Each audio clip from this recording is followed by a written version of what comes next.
for the new season?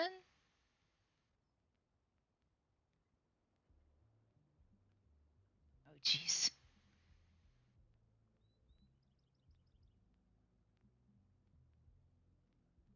Okay. Nikki's full moon gift.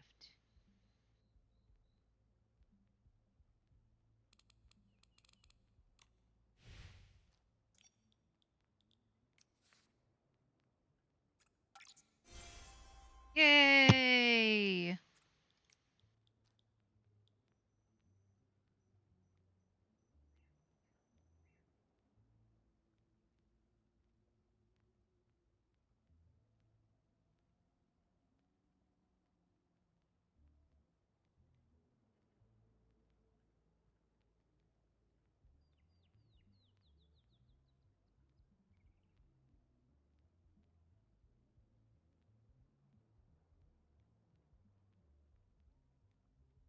Nikki's best companion? I don't know if I have I don't know if I have. I don't know if I've used that one. Okay, yes I have. Well, we got one, so that's better than nothing.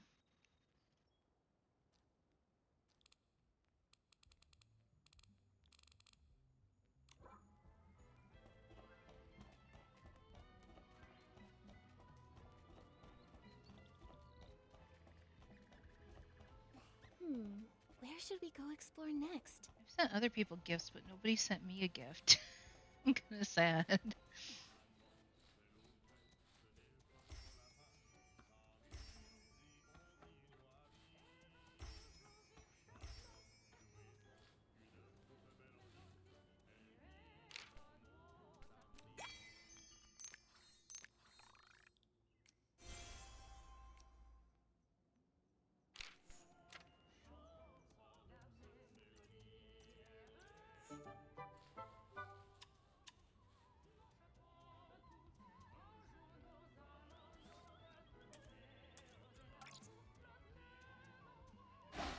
It's like the spring breeze swept across the land, and before we knew it, the seeds had settled into their new home. Sure. Check on my fish.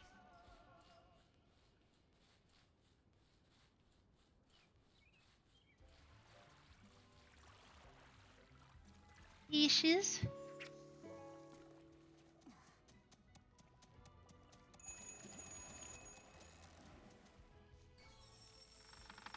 Momo, I caught it! I still have really my good. my controller With me plugged cheering in. you on, nothing's a challenge for you. There.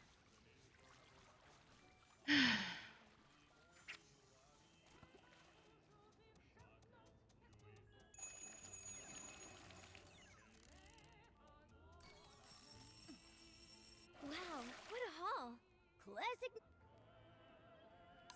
Let me double check, make sure that my stream is actually streaming.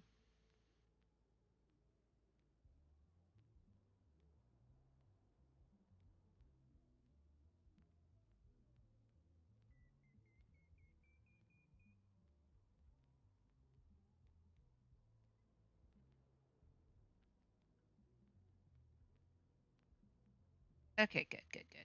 Yep, it is. Just want to make sure.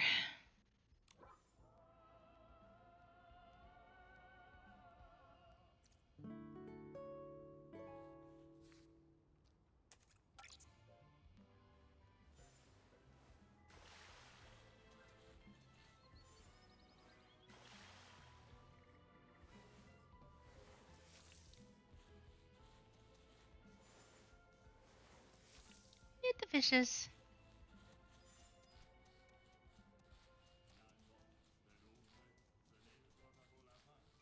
Oh,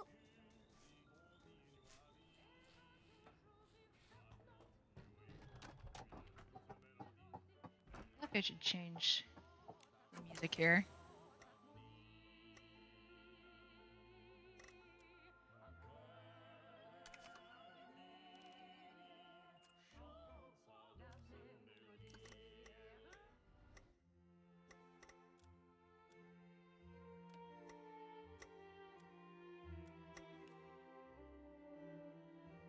song fits my mood perfectly right now.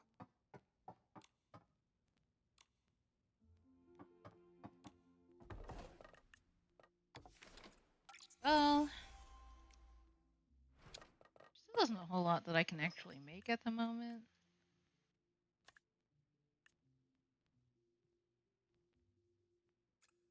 Oh, I can craft some rainbow paint. Sweet.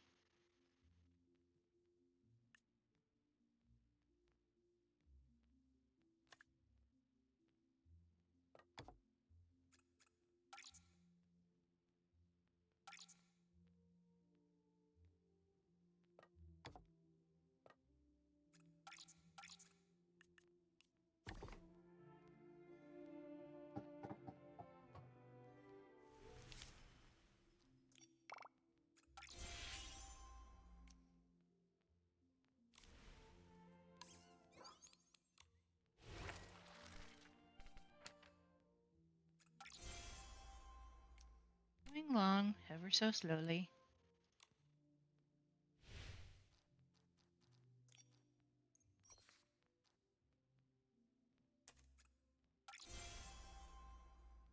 Yeah.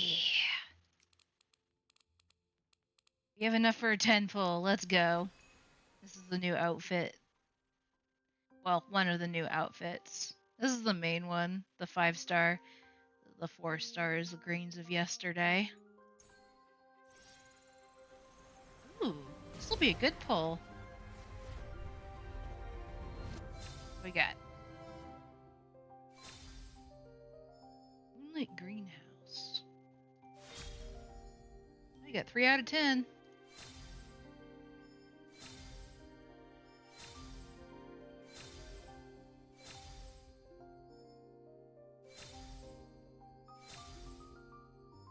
First dance. Ooh, those are cute. Oh, we're almost we're almost halfway there. Burdened Heart. I got 5 out of 8 for greens of yesterday. That was a really good pull, actually. That was a fantastic pull. I don't think I've ever gotten so many 4 and 5-star pieces in one pull. Huzzah.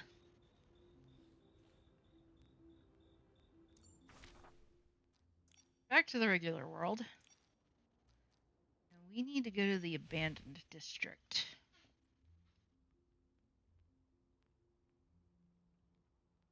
Let's see. Ripple Fields, Golden State, Mark of Mirth. I think we need to be at the Choo Choo station, maybe?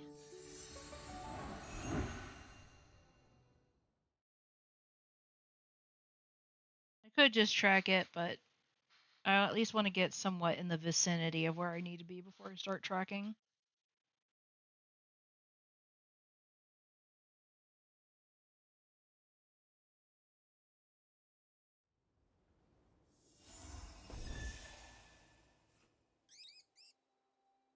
Beep.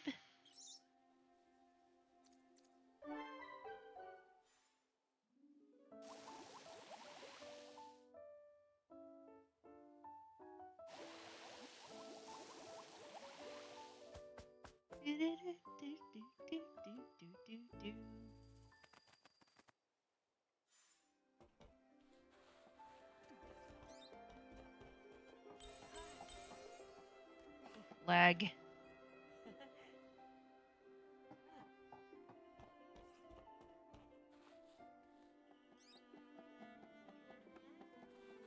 That looks promising. When I turn around, I always see Milo stepping on my shadow.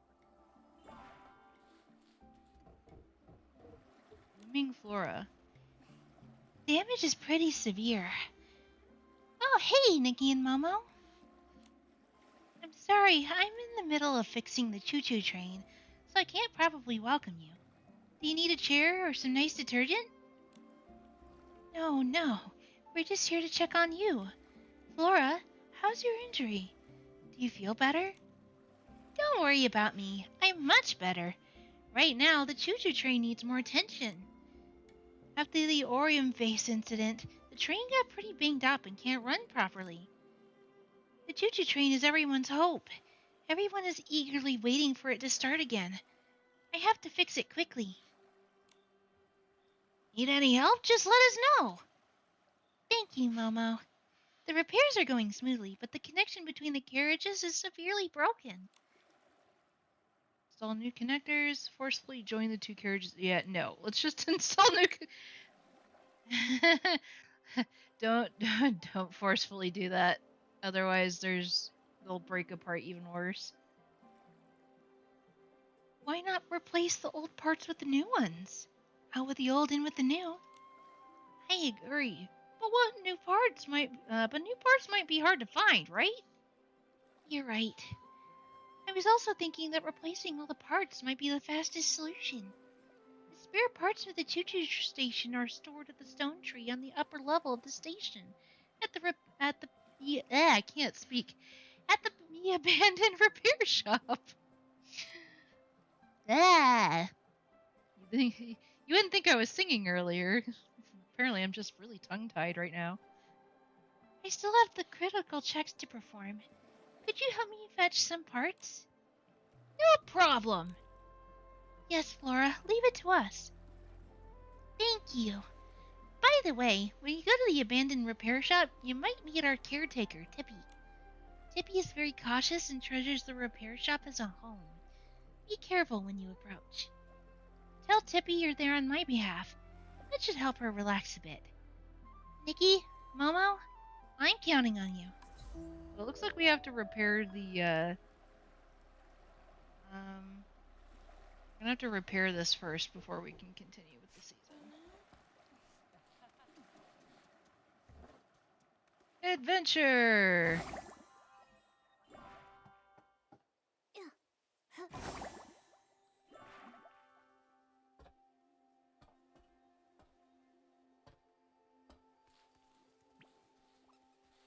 Gotta get up there somehow.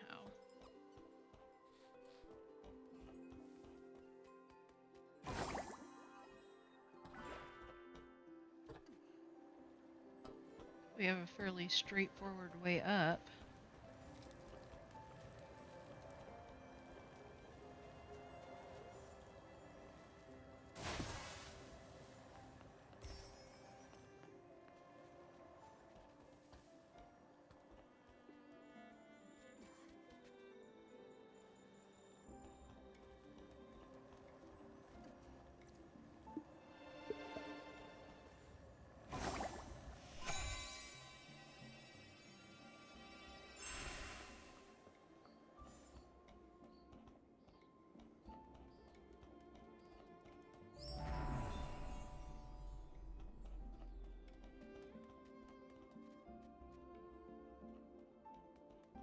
Oh! Well, hello! Apparently, I just happened to find one of the gifties.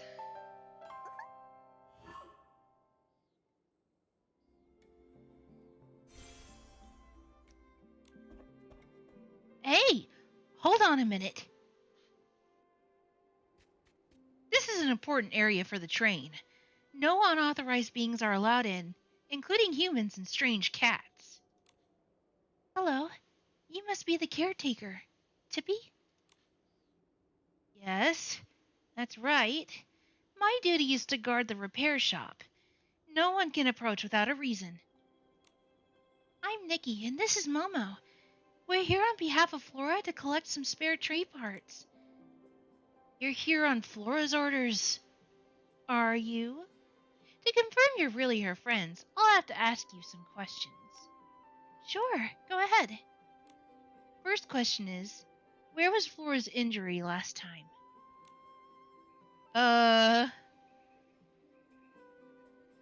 It was on her head, wasn't it?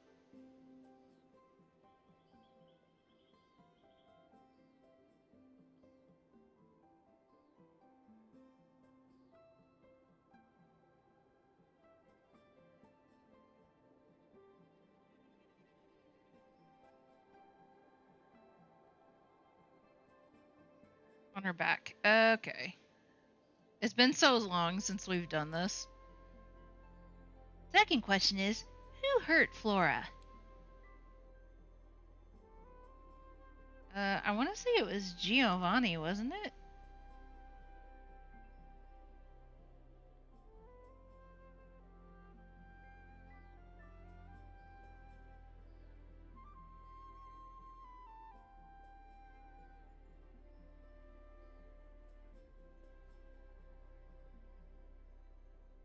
Okay, yeah, it is Giovanni.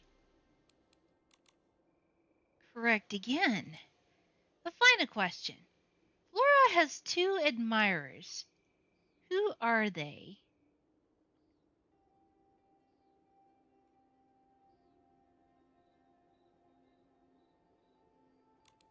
Well, it's definitely not Momo, so we can take that one out. I'm pretty sure Shieldon doesn't have a crush. Velvy and Raggy. Oh, everyone in the abandoned districts know they both have a crush on Flora. It's just, we all care about them.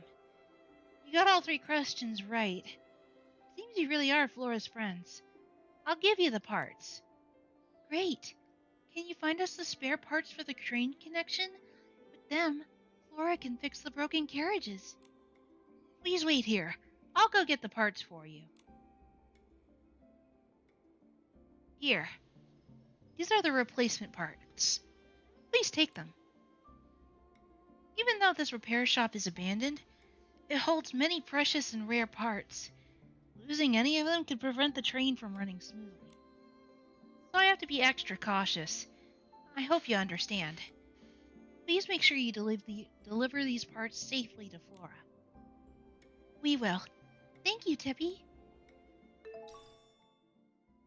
Let's go.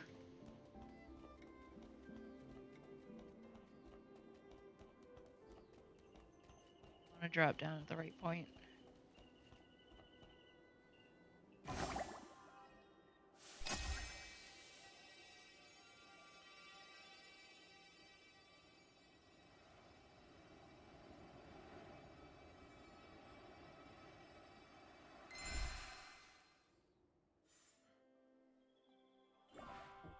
Ah, yeah. Laura, we got the connection parts. Great. I'll start the repairs right away. Thanks to you, the choo-choo train will be up and running again soon. Could you go to the assembly center and find old Fanny Pracky for me? The train can't restart without the driver. Sure. I'll go tell him the good news right away. It said Franny Packy. It said Fanny Packy.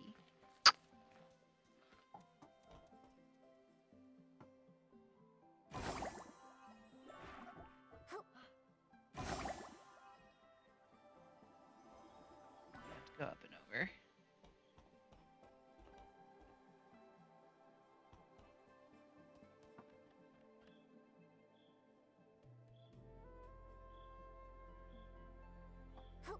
Easier said than done.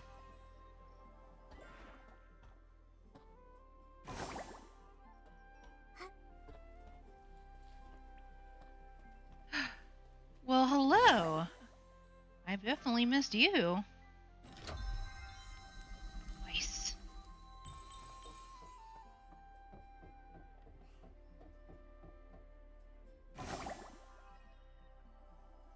Leave it to me, Fanny Packy. Or, yeah, leave it to me, old Fanny Packy. Uh-oh. That's not good. Boldly going Nana.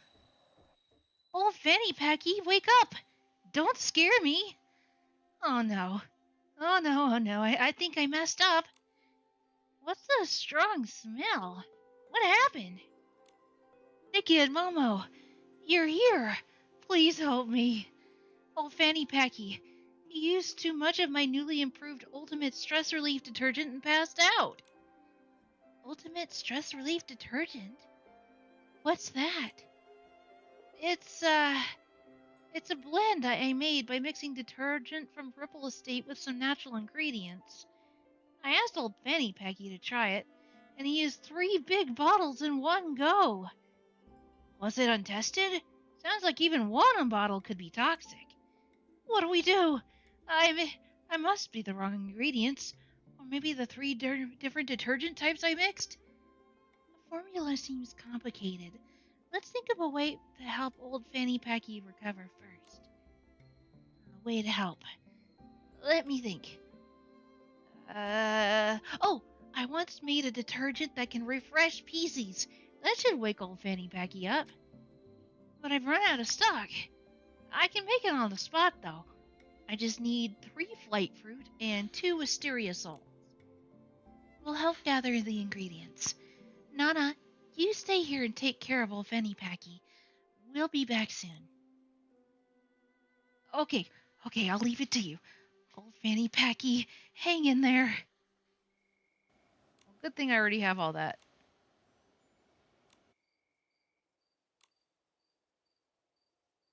This should work. Old Fanny Packy, how do you feel? Something feels off. Momo, is old Fanny Packy staring at me? Young human girl. Momo, I have a bad feeling about this. You know what happens when flight fruit meets ambered feathers? Huh? When the wind element of the flight fruit meets the feather's essence, it creates a burst of powder wool, also known as Banerjee.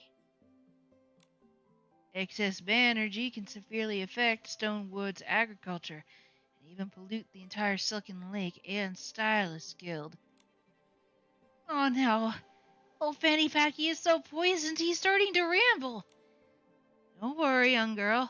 I see your potential. If you go to join our bunny club, you can solve the little mallet's planting issue. What? Really? Oh, I'm not that great.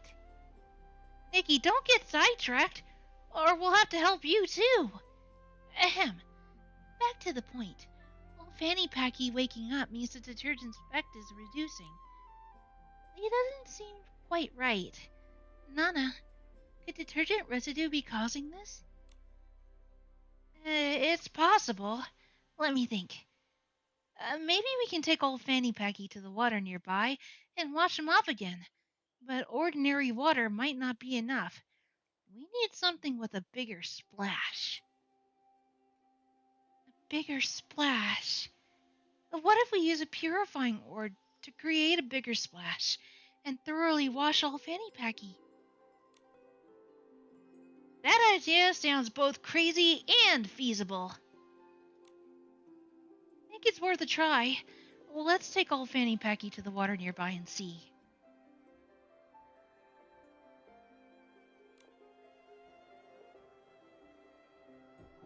Okay. I have to go back up and over.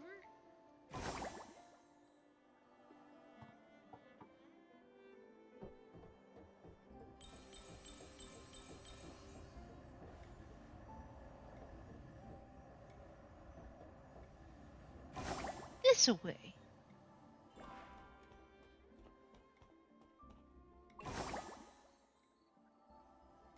There's a Whimstar over there.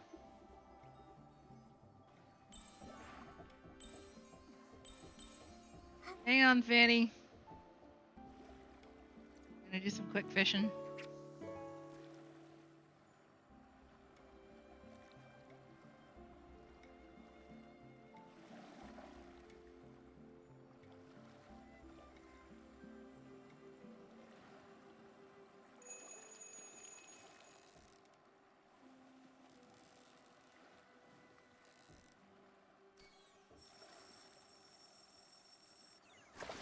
Gotcha. Awesome.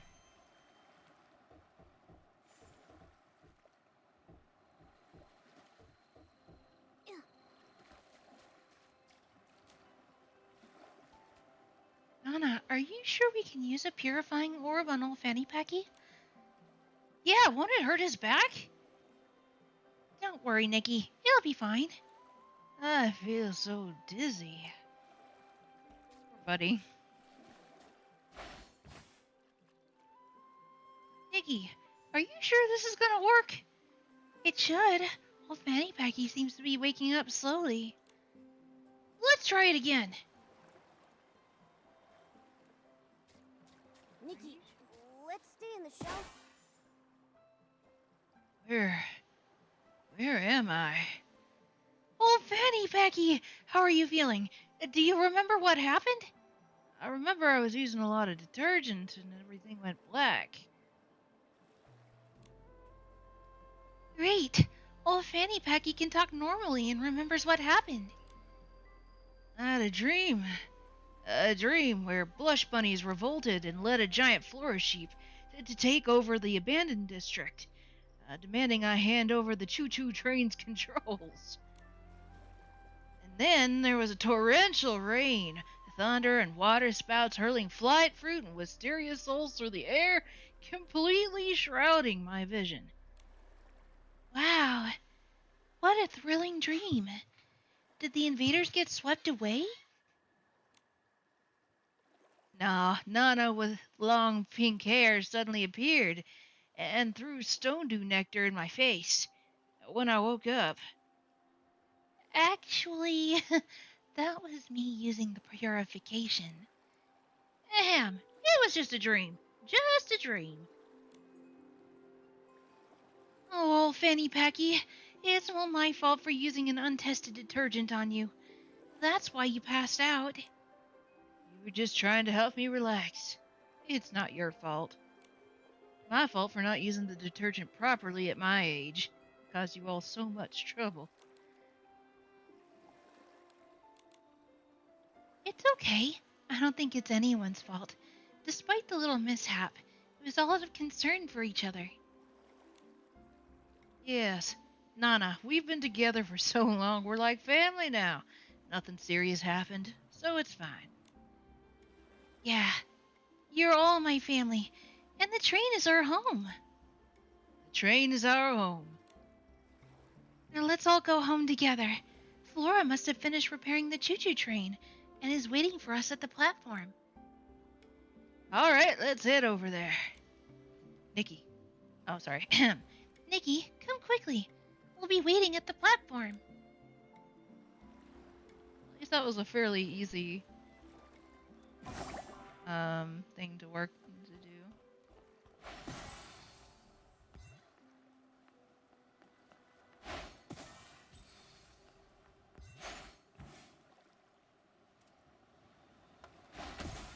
Gotcha.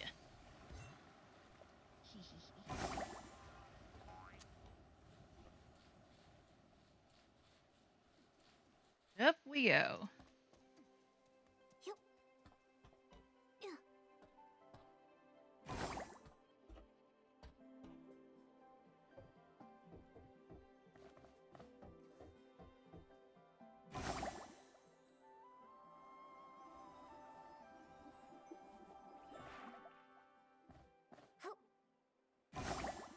Wee.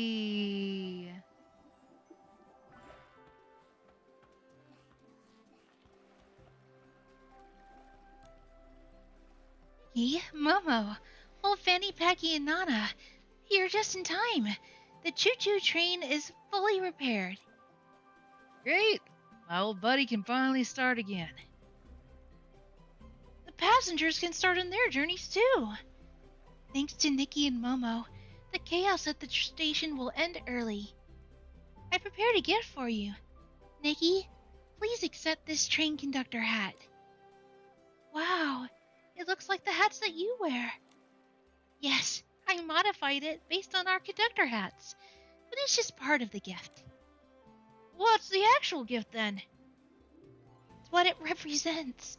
As a symbol of the choo-choo train, wearing it means you and your companions can ride the choo-choo train in the abandoned district for free, forever. Free forever? That's amazing! Thank you, Flora. You haven't even ridden the choo-choo train yet. Why not take a ride now? My old buddy's been sleeping for so long, must be eager to start. Old Fanny Packy is our most trusted driver. He'll make sure you have a great ride.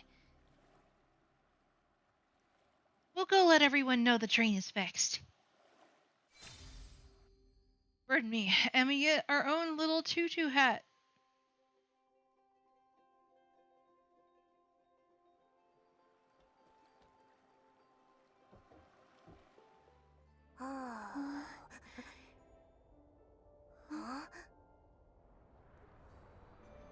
This is a nice little train. Bet you none of those chairs are bolted down.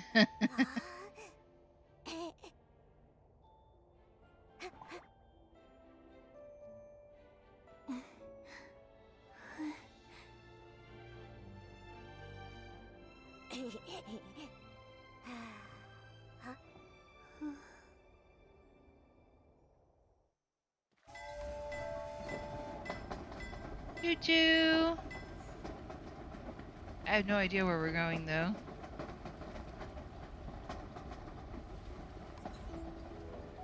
Your conductor set off.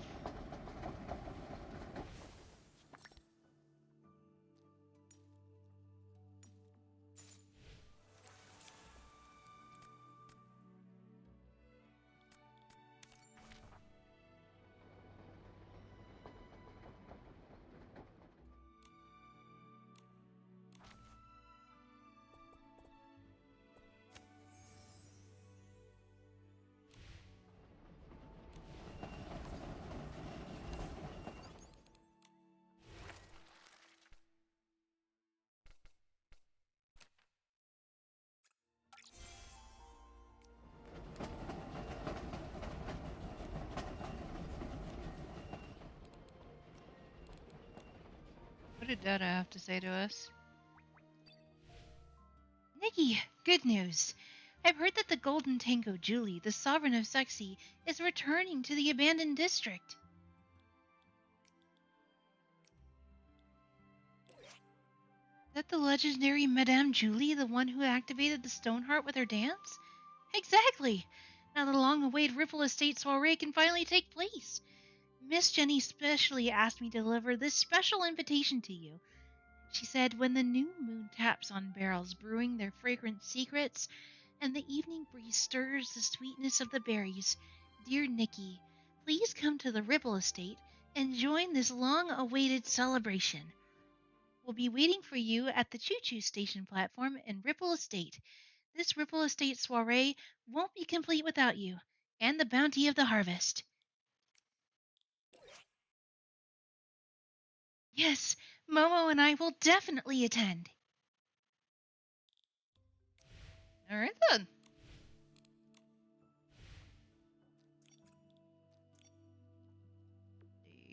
Read the recruitment notice.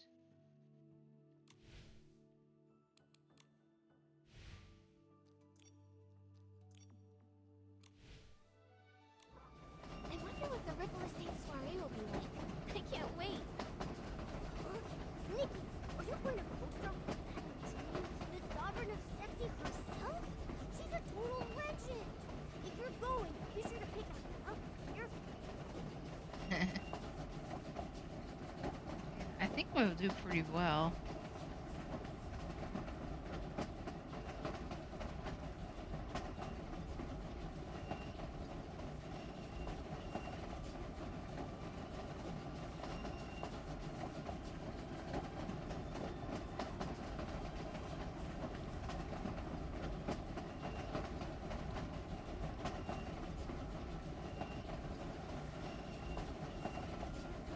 Though.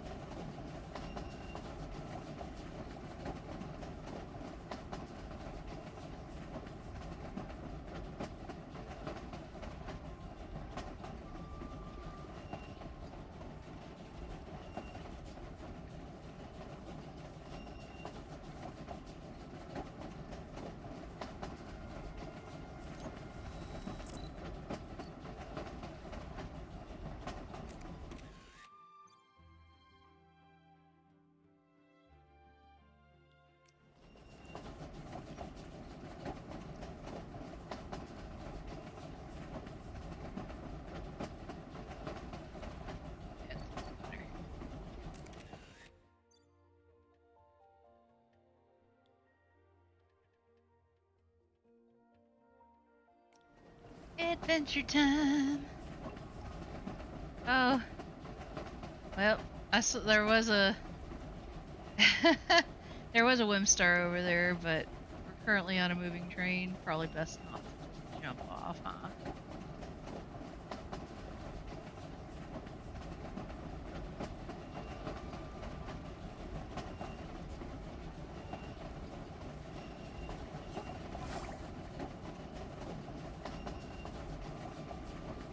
Choo choo! Where are we even going?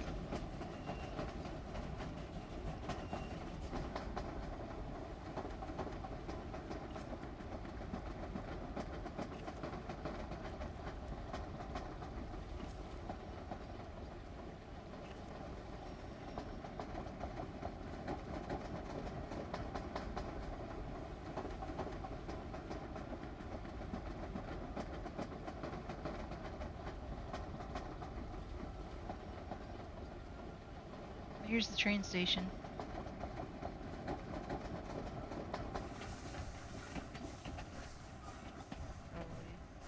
Sit down and wait until we come to a stop.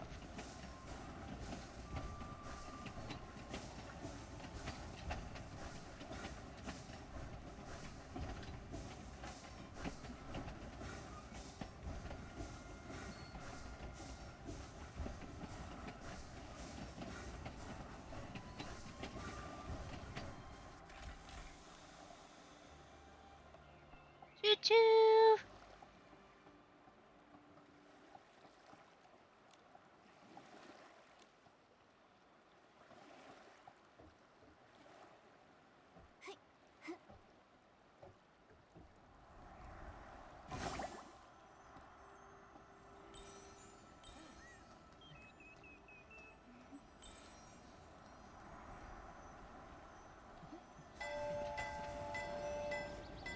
Goodbye.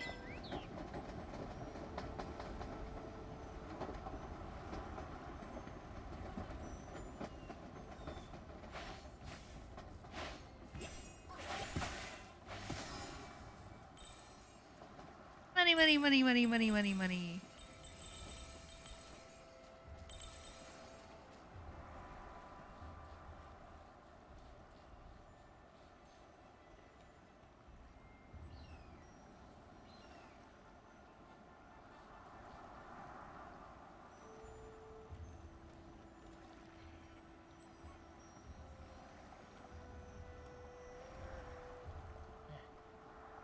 Hello.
Finish that off.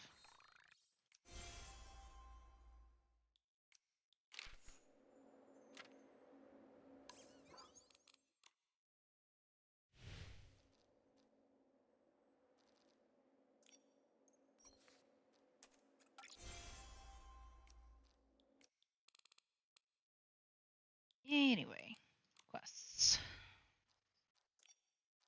Murder on the choo-choo train.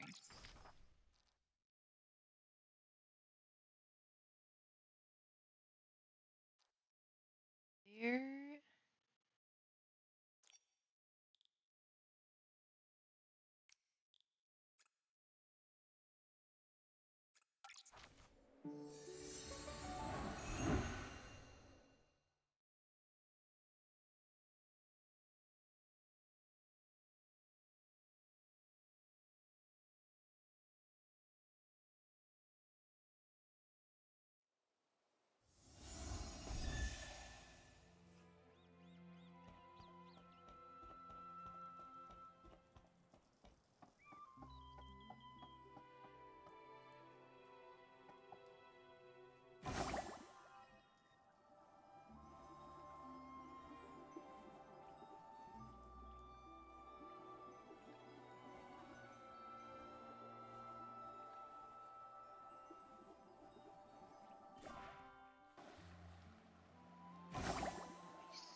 The one who quit showbiz to fulfill her best friend's final wish? Of all PCs, you can't mean that, Julie. She doesn't care about any of us. Ouch.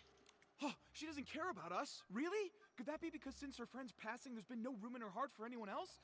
Oh, wow. Such a display of devotion. That's one way to look at it. What? Are you serious? Ah, the brightest shining star of the abandoned district. It's none other than Miss Nikki herself and her mysterious partner, Mr. Momo. Oh my! To think I could see two living legends in one day! After I finish my in-depth report on Julie's retirement, I simply must arrange an exclusive interview with the two of you. Hello? Oh, even better! We'll do it right now! What sort of secret weapon did you use to defeat the caged greed? What kind of styling did you use when you won the Sovereign's Medal from Jenny? Wait, you must be here for the Ripple Estate soiree. Does that mean that Jenny told you... Ah! It must be related to why Julie retired all those years ago, right? Well... Oh, look at me. I get starstruck so easily I got flustered and almost forgot to introduce myself. This is my special Ripple Estate business card, fresh off the press from Sheldon. The order was only 998 blings, and Miss Nikki, the very first one is for you. No. Streaming. What? What did you need? Oh. Okay.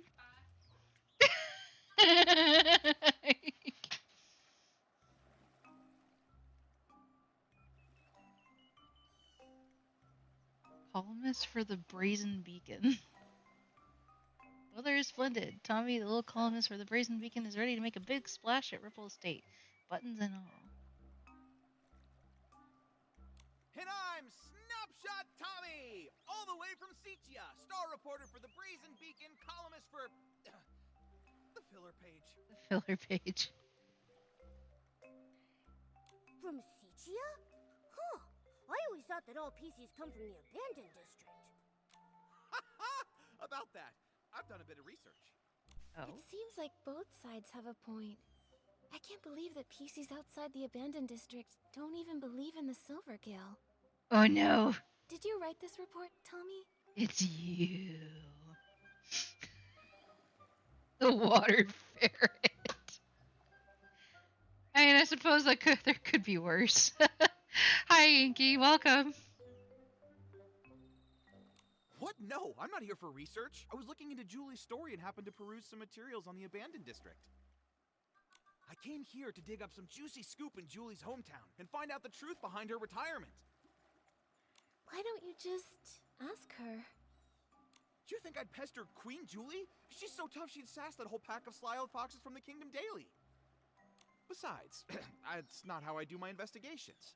I prefer the little scraps of truth that no one notices, the ones tossed into the trash. Why is the or some onion official talking? hypocritical statement. That's a PC, you uncultured Too bad. I don't chicken think the wing. abandoned district has a single trash I'm can. kidding, I'm kidding. What? I suppose they do Wonder kind of look like something's off. onions. Fortunately, I'm no slouch. I'm already chasing down another lead. It's possible that Julie's retirement has something to do with the death of her best friend Cersei. Dear guest, there's an old saying in Ripple Estate. Spilled wine cannot be poured back into the glass. Please do not bring up such old matters again.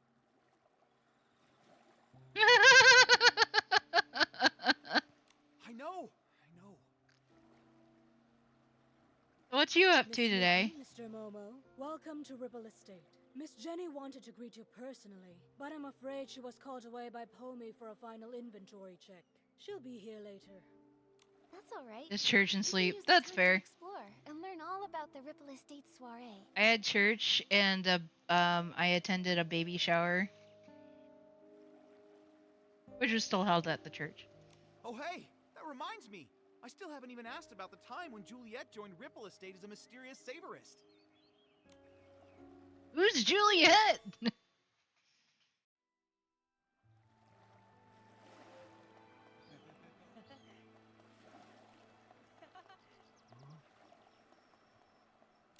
That Juliet Tommy mentioned before?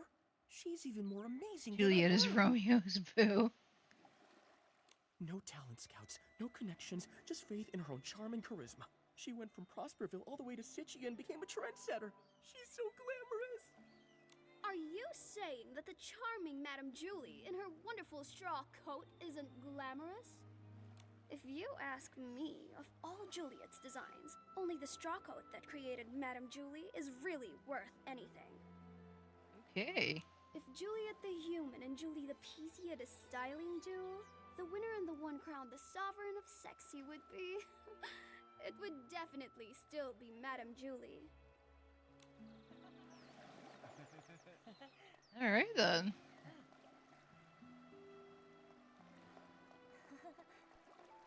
What a rich, fruity aroma! Such sturdy fabric! I'm sure I'll meet lots of master detergent makers on this trip. It's just a Onion shame people that are Nikki is weird. missing out. I heard he went to Seacha to refine his detergent making skills. But now with the Ripple Estate soiree coming up, I don't see how he could miss such an important event. Who knows? I haven't seen him in over half a year. Looks like I'll have to be the one who accepts Julie's specially blended detergent on his behalf. Yes! I'm never washing my hands again! Ew. Isn't detergent made for washing things? Yeah, that's a point.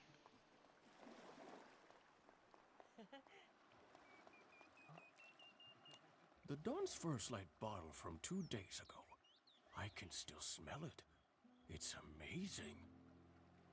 I heard this is one of the new detergent vintages Ripple Estate is about to launch. Please don't make me drink detergent, guys. I can't reveal the name yet, but I know what it's made of. It contains a classic aromatic detergent from the Ripple Estate, plus a new secret ingredient. They say it can enhance the effects of other detergents. Wow! Return to the golden age before the disaster. Madame Julie really Shy guy in wasn't Paper kidding. Mario drink detergent. Oh no.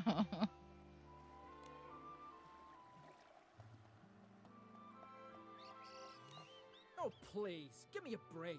That Juliet just drapes some straw on herself and makes the front page? Keep reading. Come on, I want to see what other nonsense this rat can cook up. That's a little sour. Filler column. Sichia's rising star, Mr. Leon, said today that his collab with Juliet and Circe on As Rain Falls, As Flowers Bloom wasn't his big stage debut. He stated that when a habit becomes as silent as a tree, it is more profound than any protagonist's lines. Now that time has borne fruit, the art of the monologue will finally make the world... Who's this Leon Schmeon guy? And that's all there is about Juliet? Ugh, I bought 10 copies from Tommy. What a total waste of thread. Why did you buy 10 copies?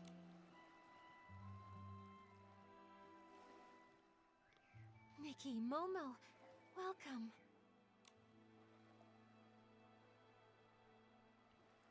Everyone, please calm down. Madame Julie is on the choo-choo train and will be arriving shortly.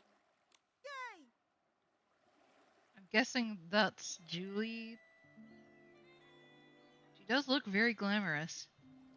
Julie, Julie, dance up a miracle. Julie, Julie, ignite for us the ripple.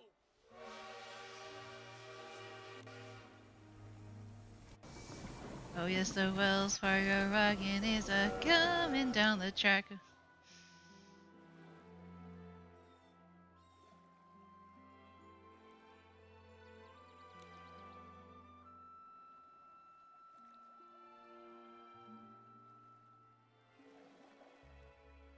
Is this where our murder mystery starts?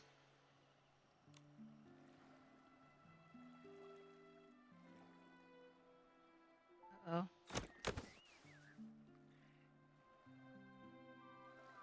First evacuate. Secure the suitcase. I'm sorry. Madame Julie has some business to attend to. She won't be back for a few days. Please wait back at the estate. Uh-oh. What happened? Riff with the wrench in the basement. But there was no basement. I'm not sure. Hey, why are you shooing us away? Let me see, come on. I'm sorry, I can't. Please, leave now. Nikki, what's going on? I don't know. Come on, let's see if Jenny can explain. Detective Nikki is on the case. Excuse me, Jenny. Do you know what happened? Nikki. You've helped save both Ripple Estate and the abandoned district. I can't possibly lie to you. In this suitcase, are scraps of a PC. What does that mean? Scraps of a PC? Jenny, are you telling us that... Yes, the fabrics of the PCs. They're gifts from the Wishing One, each containing unique whim. The stronger their whim and the deeper their fabric studies, the more a PC stylist can feel a cloth's energy and distinguish ordinary scraps from the fabric of their own kind. Although I don't possess nearly as much whim as Madame Julie, and I don't always know a fabric's origins, I still sense that the cloth in this suitcase is the body of a PC. Poor Jenny. What? Could it be Madame Julie? But how? I don't know. Who would target Madame Julie? Well, now hang And who would on. have the power to harm Wishfield's Sovereign of Sexy? I'm sorry, my mind's a mess. We don't know for sure that it's Julie. But what happened, happened. As the former owner of the Ripple Estate, I have to act. I must calm everyone down, investigate, maintain normalcy. I must. Don't worry, Jenny. We can help too. Although I never had the chance to meet Madame Julie, I know the others in the abandoned district. I want to do my part. Right. I'm not scared. Not at all. If you need anything, Nikki and I can help you. I love the foot. It's like, I'm really glad that I changed Momo's cloak, because gosh dang it, the bumblebee is so cute. Thank you, Nikki and Momo. Until things are clearer, I'll ask Pommy and Charlie to control the narrative, and not tell the others about Madame Julie's murder. We don't know for sure that it was Madame Julie.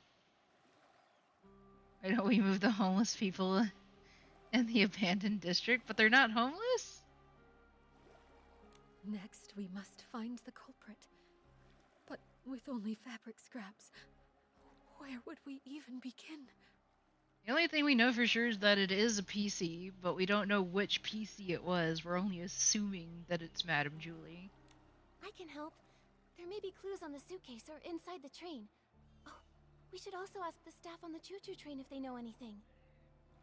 Never fear. Master Detective Nikki and her handsome assistant are here. Leave the investigating to us. All right. Jenny, you should take a break. Momo and I will look around first. Time to investigate. I'm sorry. I'll leave it to you.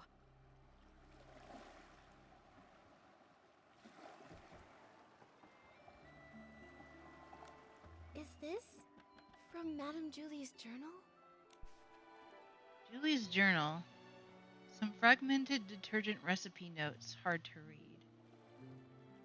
So frustrating. Me, the great golden tango dancer, the most dazzling star in the whole land, the great PC birthday party host, the most demanding savorist of Ripple Estate, Julie herself, still hasn't come up with a brand new formula for the Vent de Ripple PC edition. Looks like I need some inspiration. I guess I'll just grab Pommy and Charlie and slap together a few bottles first. For those of you who don't understand, detergent to PCs is kind of like wine or alcohol. Or at least that's what they're like. That's what I've come to understand.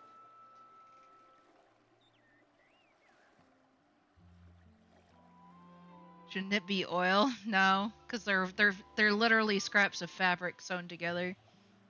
It's detergent. They have a bit of an obsession with being clean.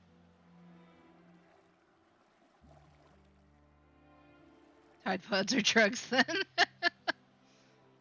Well, if we took what happened earlier, although I don't know if you were here for that part, we had to help essentially sober up the train conductor earlier because someone gave him an untested blend of detergent that made him a little cuckoo.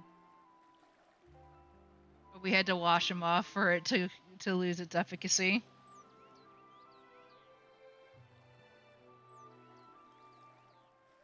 Anyway, some fragmented detergent formula notes full of scratches and nearly illegible.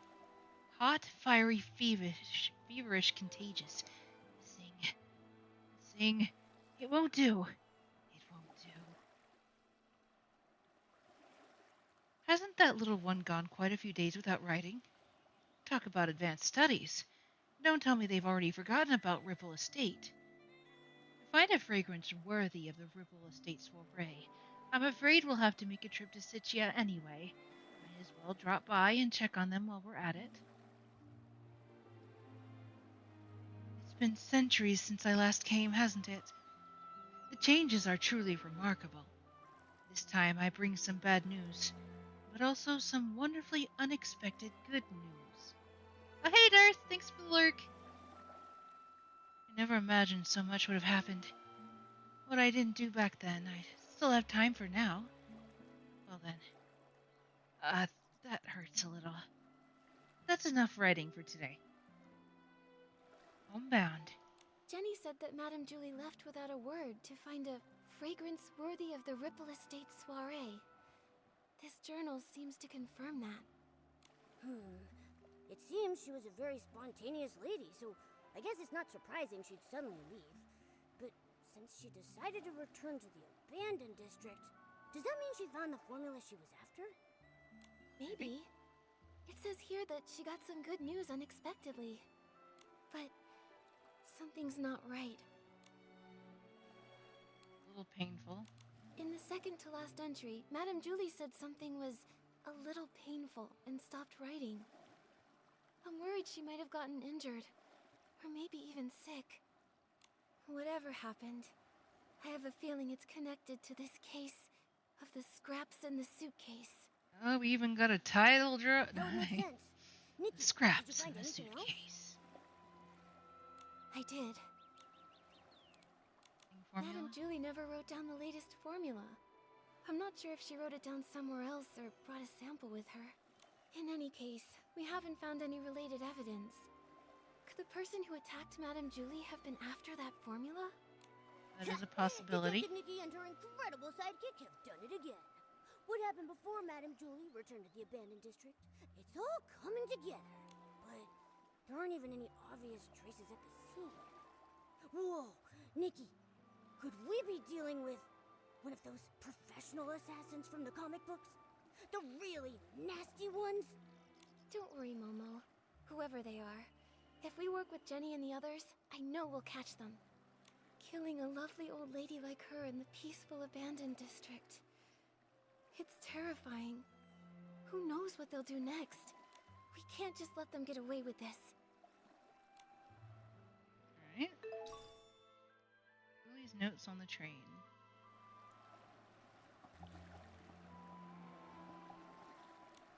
Investigate the pieces. Flip over the evidence to search for clues. Once all the key clues have been found, the investigation is complete. The suitcase isn't locked.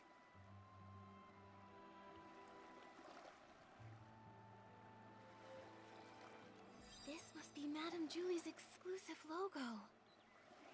This is a really nice suitcase.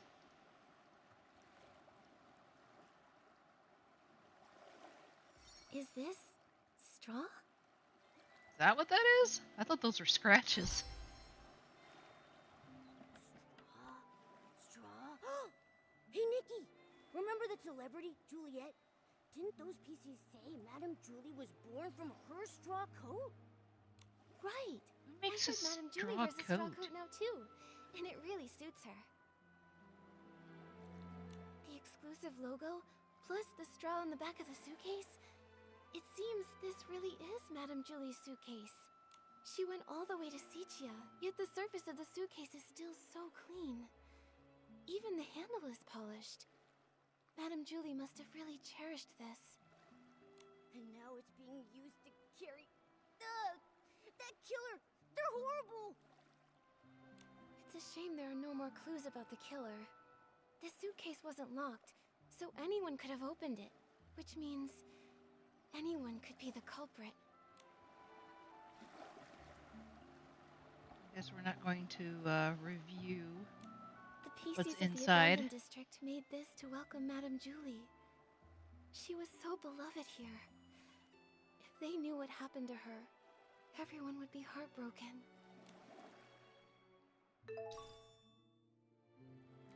Look. Fanny How Packy. could this happen? That's a good question, sir. Aren't you the conductor? Oh, Fanny Packy, are you okay? Oh, I'm fine. This old scrap of fabric's just got to keep it together right now. Nikki, are you here to help the investigation? Feel free to ask anything you want. I'll tell you anything I know. Great. In that case, can I ask what happened before and after you saw Madame Julie today? Early this morning, I took the Special Express to Golden Fields and waited for Madame Julie. Between her return and the preparations for the Ripple Estate soiree, some pretty big things are happening in the abandoned district. I just had to handle the route myself. She was her usual spontaneous self. Her letter to Jenny only mentioned the day she was getting into town, not the time. But I wasn't in a hurry. I was happy to wait. When she arrived, she seemed pretty happy. She spent some time admiring the welcome signs everyone made for her, then she chatted with me for a while before she got on the train. Was she traveling alone? So we know that she arrived, alive. Yes. Or at least she got didn't onto tell the anyone train she was going on this long alive. trip. She went all by herself. She was alone when she got back, too. And that suitcase she was carrying, it was the very same one. The train was called Julie's Special Express, and no other PCs were allowed on board. I was driving in the front, and she was the only passenger. I even offered to drive in reverse to get to the Ripple Estate in one stop. But Miss Julie said it had been a long time since she'd been back and wanted to enjoy the scenery, so she told me not to worry about it. So I followed the usual route, took a slow tour around the abandoned district, and then stopped at the Ripple Estate. There's a lot of time in between for something to happen to her. Did you hear any unusual sounds or see anything out of the ordinary along the way? No, and the sound of the steam whistle probably would have covered it up. I didn't hear anything. The water was as calm as usual. I see.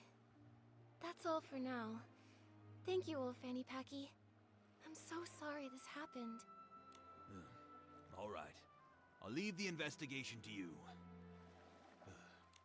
It seems like there are no other clues in the train car. Momo, let's tell Jenny what we found first.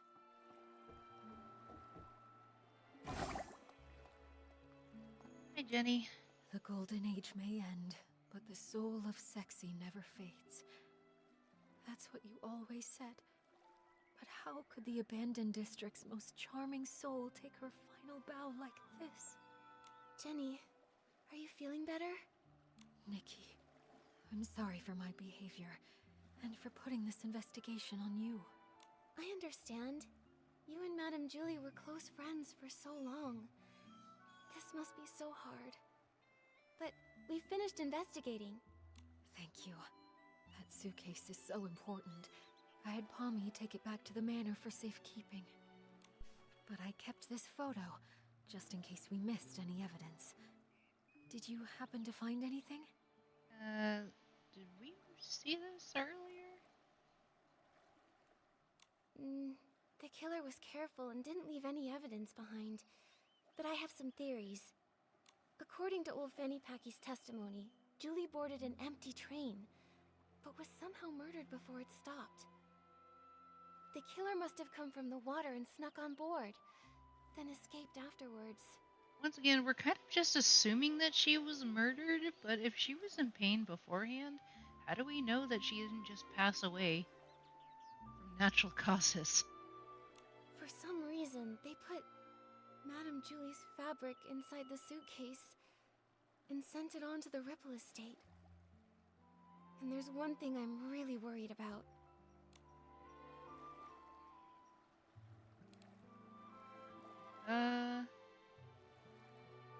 The Surface? suitcase is really clean, practically spotless, apart from the straw from Madame Julie's coat. But Nikki, the crime happened inside the train car, didn't it? It's pretty clean in there anyway. That's a good point. Wait, there's something else. Original contents? There's no way Madame Julie would travel so far without taking any luggage with her. But when you opened the suitcase earlier, There was only the fabric inside. What could have happened to everything inside the suitcase?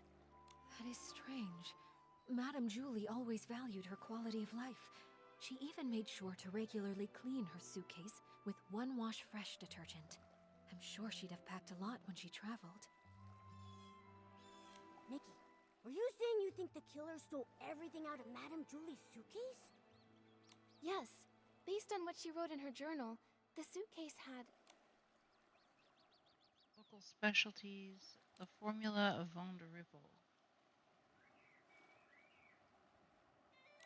The Von der Ripples formula. Madame Julie went to Sicia to find the missing component, and I would assume she found something if she came back. But we didn't find anything. Speaking of Von der Ripples, that does remind me of something. Yesterday, Charlie discovered that one of Madame Julie's journals had gone missing. There wasn't anything really important inside of it, but the thief might have thought it contained records related to Von der Ripples, so they stole it. That makes sense. So it looks like the stolen journal and the suitcase containing the scraps are probably connected to each other. Yes. So, Nikki, I have a difficult request. I'd like to commission you... No, I would like to sincerely request that you help investigate the case of the stolen journal. I will assign some reliable members of staff to investigate the surface of the water to retrace some of the killer's steps. But Ripple Estate is short on hands, and I cannot let too many PCs know that our Julie was murdered. I understand. I may not have known Madame Julie, but I know how important she was to everyone here. And that awful killer needs to be brought to justice. I'd love to help. On behalf of all of the Ripple Estate, thank you. Charlie knows more details about the stolen journal case. She's at the entrance to the Ripple Estate comforting everyone. I suggest you talk to Charlie first. May the Silver Gale be with you.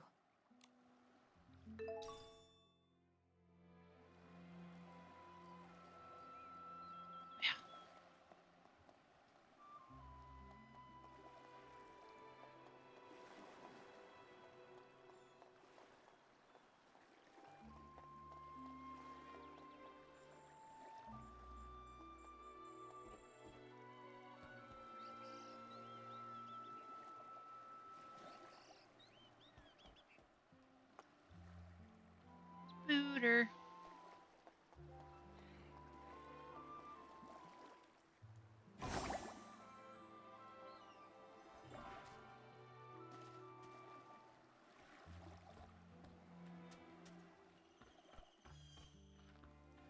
Adventure!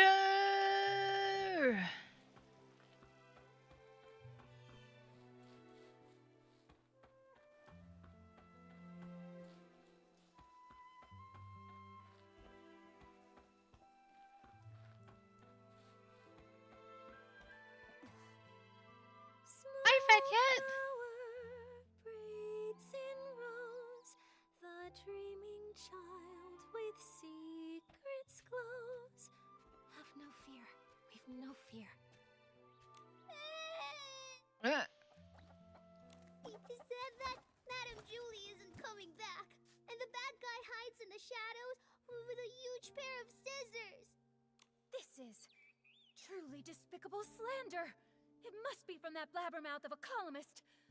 I'll warn him. The Ripple Estate soiree will not tolerate his rumors. Baked today, small chocolate cakes with toffee and orange chocolate frosting. They were, yes, in the past sentence, extremely delicious. I'm glad you enjoyed them. Don't worry. It's okay. Those words are just meant to scare you. Pay them no mind. See for yourself. There isn't anything lurking in the shadows. Even if there is, it's nothing we can't handle. Let's go take a look together, shall we? I'm terribly sorry, Miss Leora. Thank you for calming the child down. We've just learned that a guest has been spreading some irresponsible rumors. It's nothing. The Ripple Estate soiree is finally back. Many PCs have come, nostalgic for the good old days. With so much attention, these things are bound to happen. This grand scene, it's such a rare sight even in Sichia. Thank you so much. Speaking of which, how many guests are here from Sichia? Besides you, 3 others have arrived at the estate so far. Something wrong, Miss Leora? Do you need them for something? It's nothing. I just wanted to check. Hmm. I'm sorry, I'll stop bothering you. Let's go.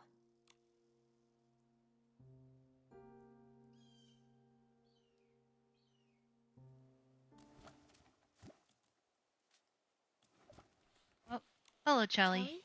Who was that guest just now? That's Miss Leora from Sichia. She works for a theater troupe as a backstage crew member. She's actually more than just a guest here. After folks heard about the Ripple Estate soiree, she took the initiative to contact Jenny.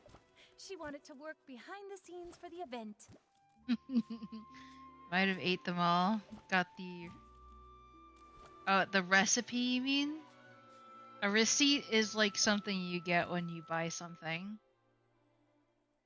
A recipe is the instructions to make a specific food item.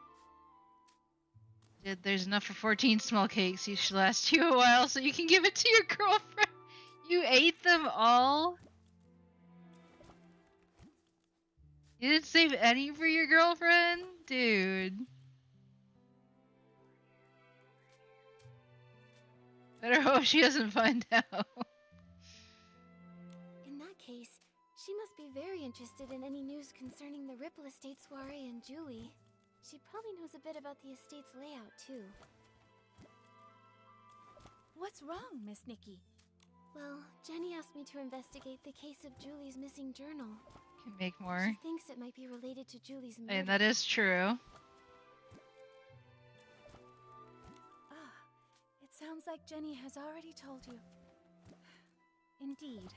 At a time like this, I don't know who better to trust than yourself and Mr. Momo. Now that this terrible thing has happened, we're short on hands and don't even know where to start investigating. Thank you for all your help in this difficult time, Miss Nikki.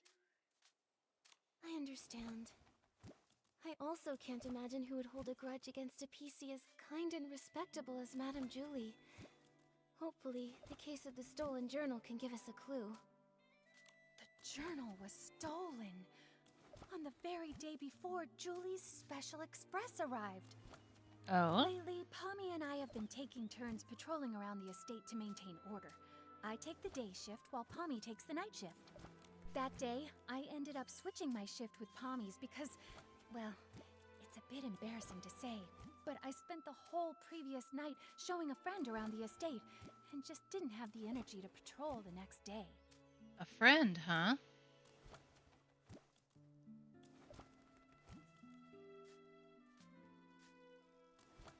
Really stop shift for Polly.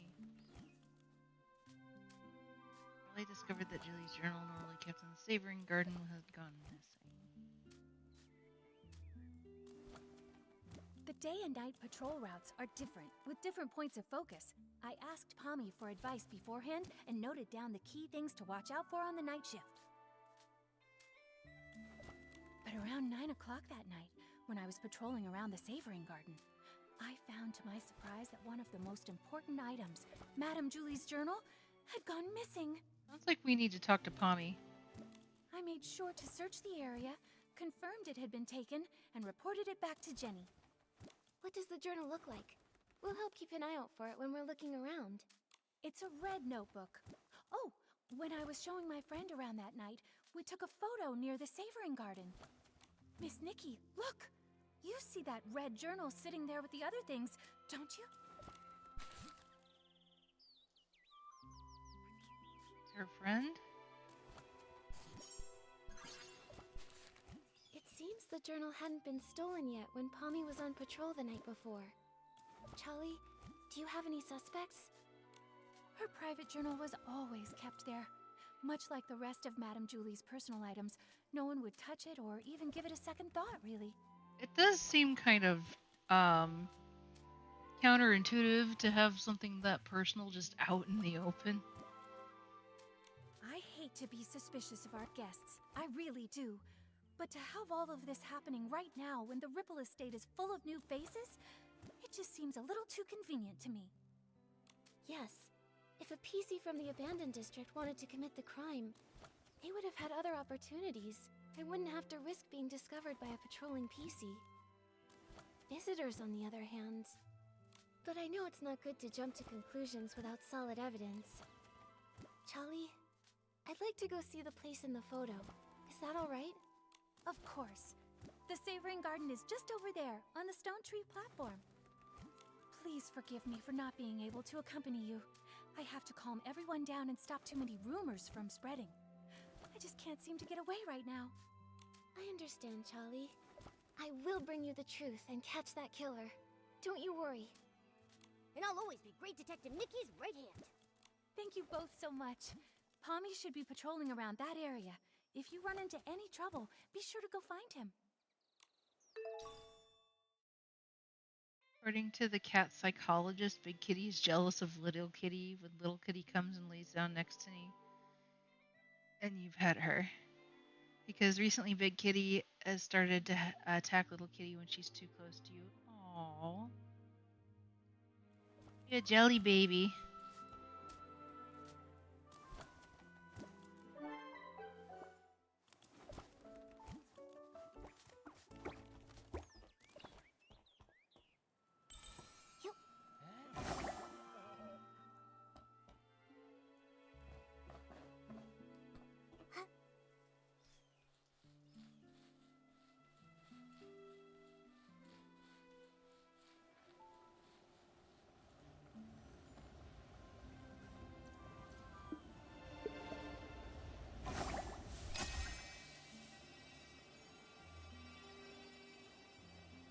Well.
Lag.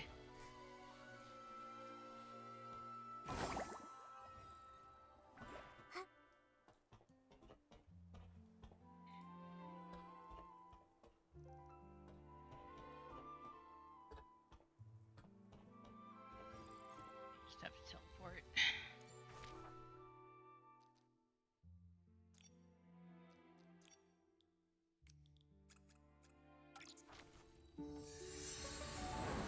I've made 2 spots, so they have their own designated spaces. Probably for the best.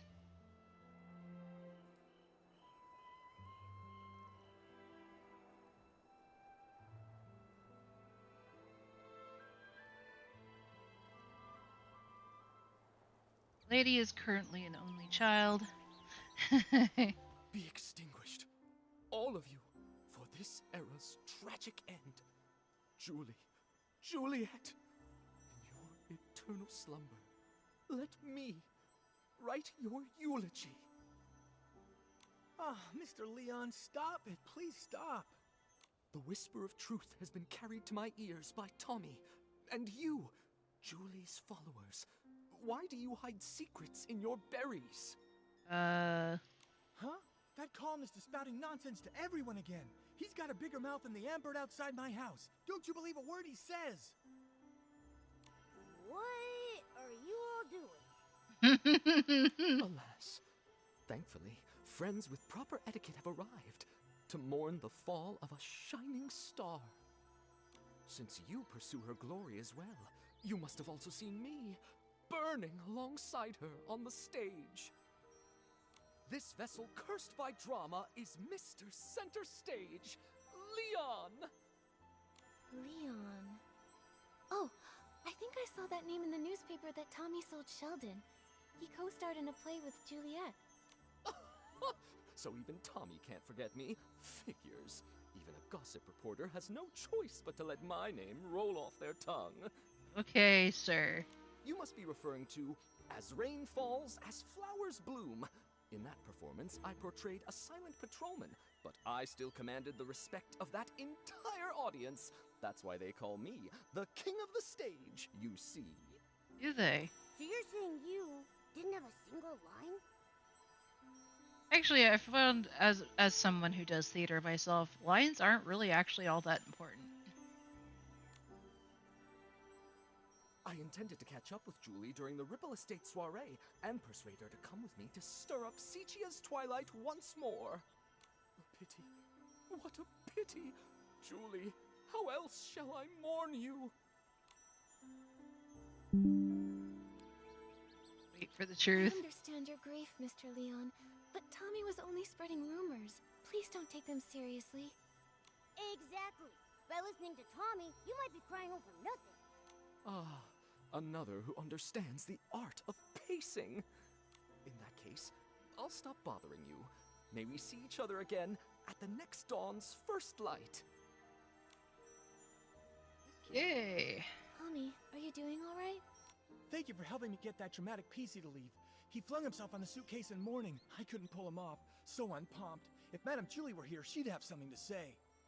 Thanks for helping, Pommy. You've got to keep the peace and stop the news from starting a panic. Jenny trusted us to investigate the case of the missing journal. We've got to get to the bottom of this and uncover the truth about Madame Julie's murder. I believe in you. If Madame Julie were here, she wouldn't want me to be so down either. If you need to know anything, just ask me. Okay. Charlie already filled us in. Before the two of you switched shifts, did anything strange happen?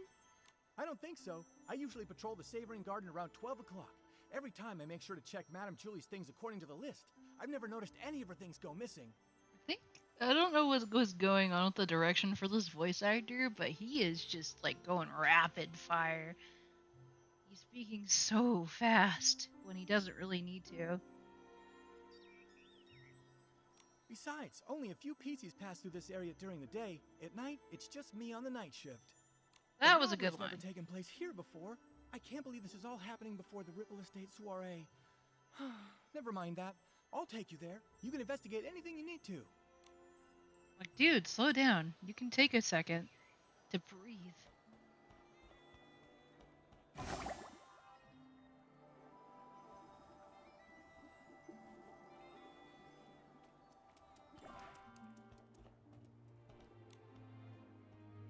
Mr. Leon insisted on clutching the suitcase in mourning. Such important things can't just be handled casually. Luckily, it only got touched once. I immediately moved it to the estate and assigned a PC to guard it. Madame Julie's journal was originally kept here. Feel free to search for it. You can uncover any clues that would be... All your base belong to us. Ermagerd is a raid! Hello, Ginger Ninja 95. Welcome!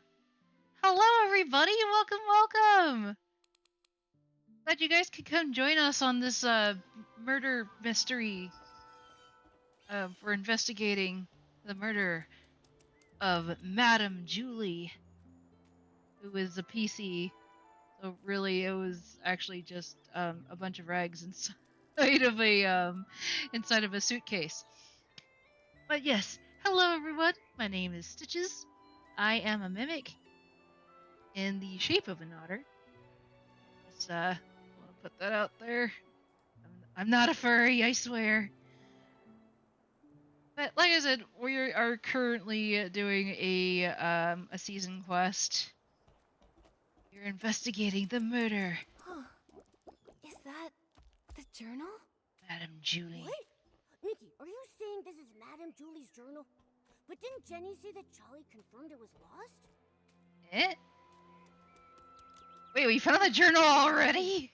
Is this Madame Julie's jewelry box? A super Glamour Diva's jewelry box. Just as glamorous and mysterious as a pirate's treasure. Okay. So, I guess someone returned the... Someone, like, returned the journal? Rosa. Oh, she's so cute. Hi, Rosa. You're adorable. Oh, look at these beautiful sunflowers. Little fun fact about me, I love sunflowers. They're my favorite flower.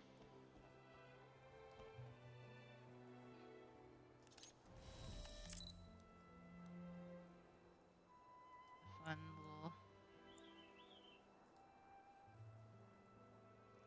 Trying to cut out the giant flower in the back there.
There we go. That's cute. That's a good picture right there. Anyway, enough dilly-dallying. I unfortunately I have I have inattentive ADHD, so I tend to go off on little tangents on occasion. So I apologize if I get distracted on occasion. What are you talking about? Oh, wait, this really is Madame Julie's journal. But Charlie clearly confirmed this journal was missing that day. A journal that was lost accidentally and without a trace, but then suddenly reappeared as if by magic? Pommy, Momo, let's go investigate and see if we can dig up any useful clues about this. Going to sleep. Ooh, sorry. Going to sleep, but I work nights this week, so hopefully we'll see more of my favorites to Drew. Aw, well, thank you, Fat Cat, and I hope you have some sweet dreams, my friend. And make sure to save some cupcakes for your girlfriend this time.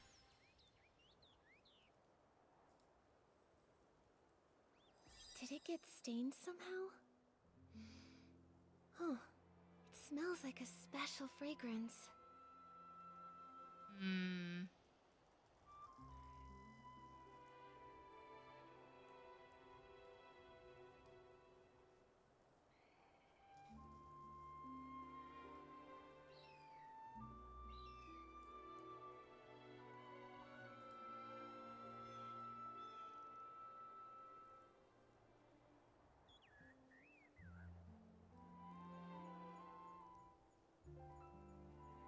Nothing to say about this piece. It's just kind of sticking out.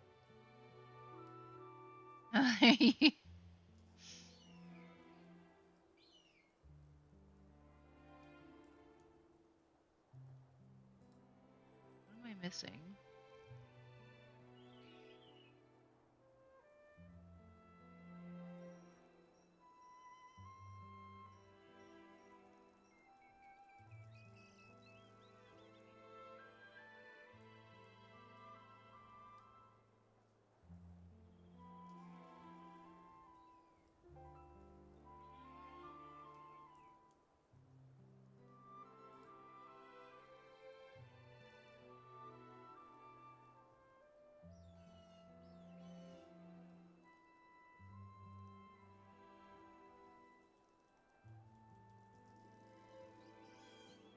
These creases are pretty new.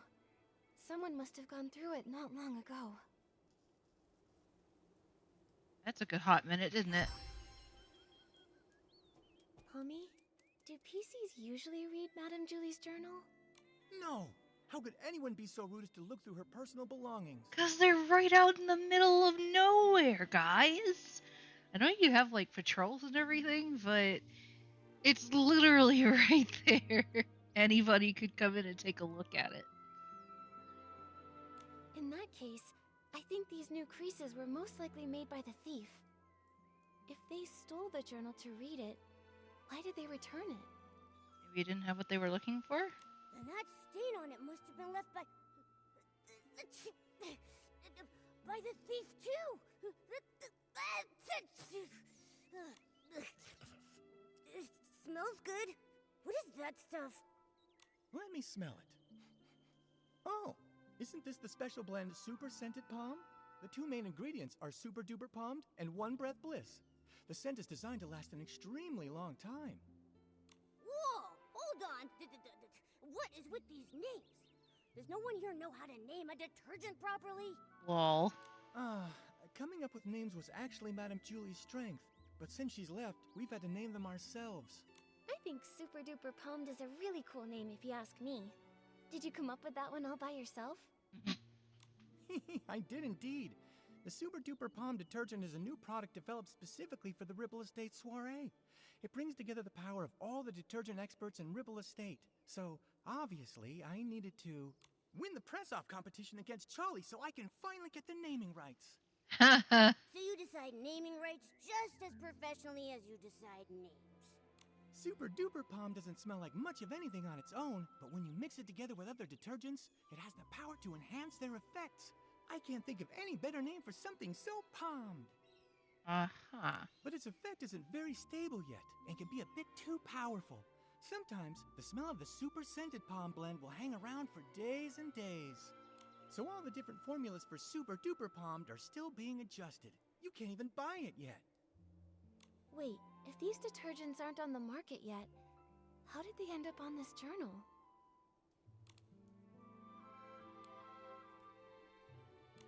Could it be an inside job by a PC from the Ripple Estate? But there's no way. If a Ripple Estate PC was behind this, why would they wait until now to sneak a peek at the journal? Before the Ripple Estate soiree, we didn't patrol nearly as much. It would have been easier then. That's a good point. It does make more sense to suspect someone from outside. Does it, though? So, is there any other way to get Super Scented Palmed? Well, I remember now. It was about 3 days before the train arrived. With dawn's first light, we let everyone try a batch of Super Scented Palmed. Dawn's first light.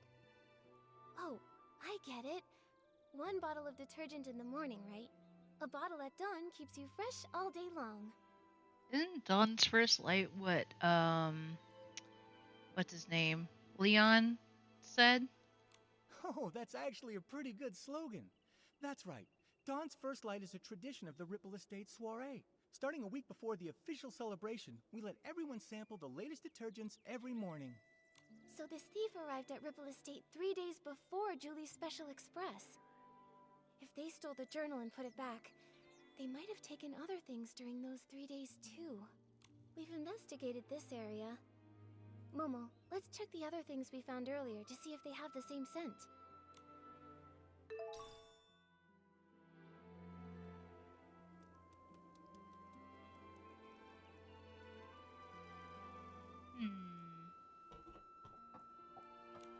It's a design sketchbook. It must be full of the Sovereign of Sexy's great ideas.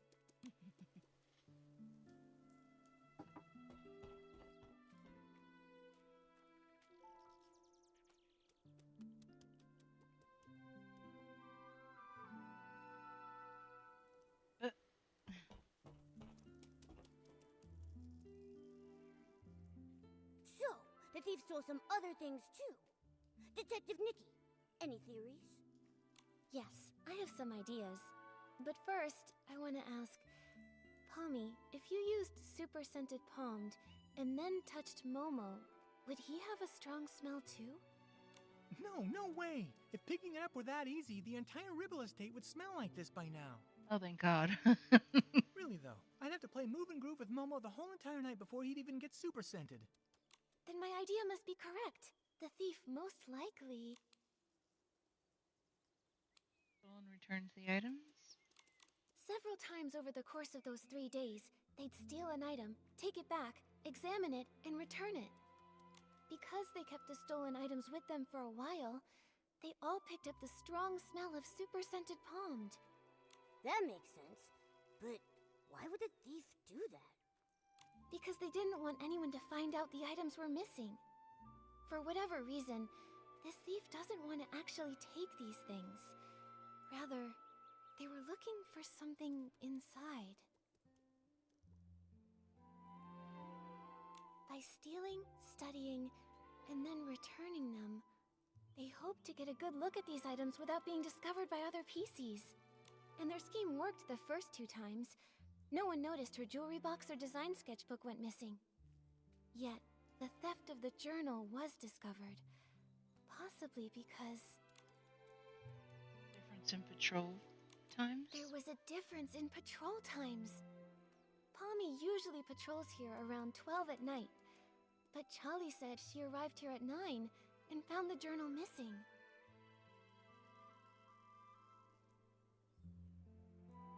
At first, the thief likely took advantage of the patrol schedule, stealing the items after midnight and returning them before 12 the following night.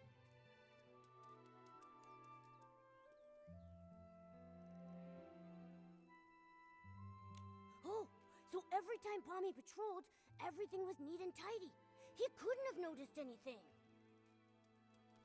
Right, but the thief wouldn't know that Charlie switched to the night shift the day before Julie's Special Express arrived. Charlie patrols differently than Pommy, so Charlie got here earlier. At 9 o'clock, the thief hadn't had time to put the journal back, so Charlie noticed something was wrong.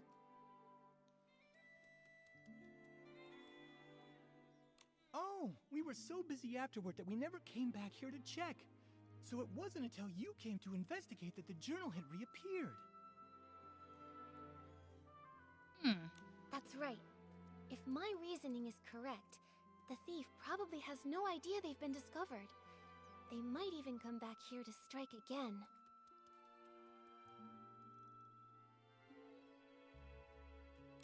You're right. Detective Nikki, let's keep watch here tonight. We have to catch this awful thief red-handed. I'm currently suspicious of Leon and the lady. I think her name was Leona.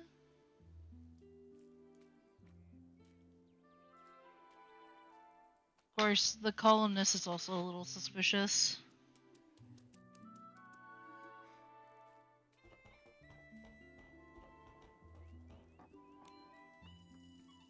Gotta wait till nighttime. Don't know her.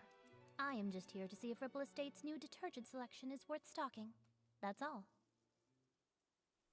Isn't that Leona from earlier, though? Oh, you Leora. don't know Julie? Well, that's... It's gotten so late already. Is there anything worth seeing around here? Late. Everyone is usually up at this hour in Sichia, aren't they? Oh, brother. The awkwardness here is palpable. Where did Momo go? He disappeared. Do you two sightsee this late at night often? We just happened to run into each other. She's visiting Sichia too, so I was just saying hello. My name is Leora. I'm part of the backstage crew for a theater troupe in Sichia. The name's Colleen, the owner of the Nightshade Lounge. If you're ever in Sichia, your yellow friend there can come get a couple bottles on the house. A pleasure, Leora. Miss Colleen. As Deputy Patrol Officer, I'd like to ask some routine questions. So, why are you both out here in the middle of the night? Checking on the local night-blooming berries. As for her, I'm not sure why she was following me. Following you? Don't get me wrong, I just happened to bump into her. Being invited to help with the stage setup for the Ripple Estate soiree was an honor, but this brand new environment, the nighttime routes, open field lighting, there are a lot of challenges. I needed to do some prep work. And the route you planned for the stage just happened to be the same one I was taking. Now I'm curious. What kind of berries need nighttime inspections? Sounds like an excuse from someone up to no good. The Nightshade Lounge is open at nighttime. The state of my raw ingredients is more potent at night than during the day. They're both a bit suspicious. Neither one of them has a solid alibi. What do we do, Nikki? Momo, why are you still invisible? Let me think.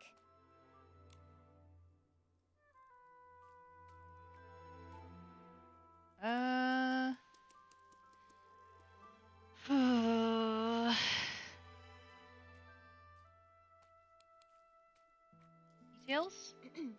You two, tell me more about your night blooming berries and your stage planning.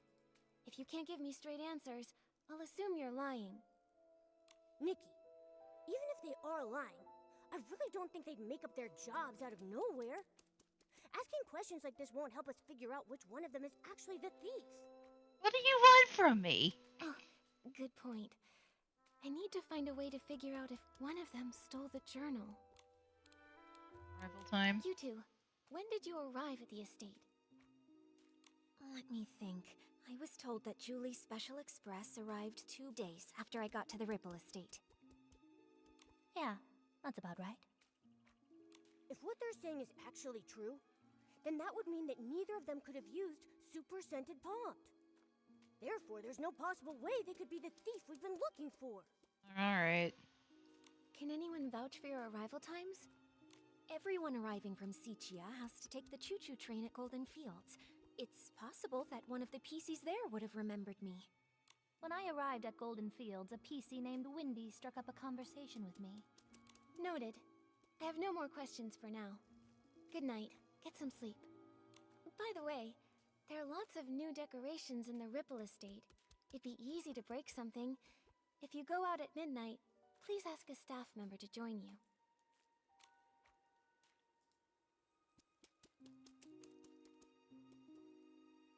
It looks like we should go and check in with Windy. That way we can be absolutely sure whether they're telling us the truth, or if they might have been hiding something all along. Nikki, let's head to Golden Fields after sunrise.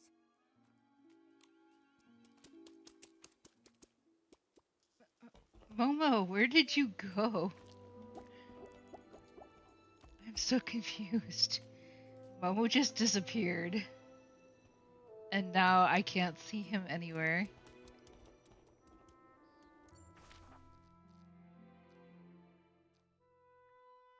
Ah, jeez.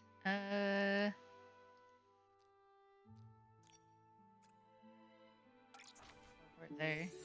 That will be the fastest way.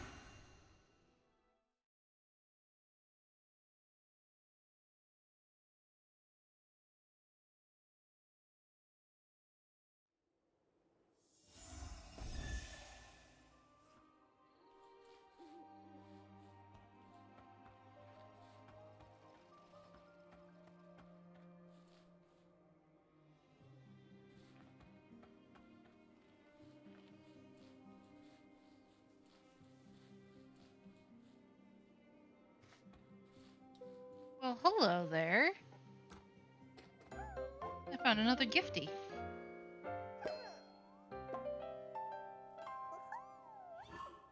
Nice.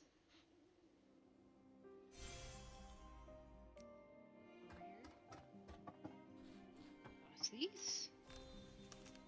Oh, nice. Got some new records.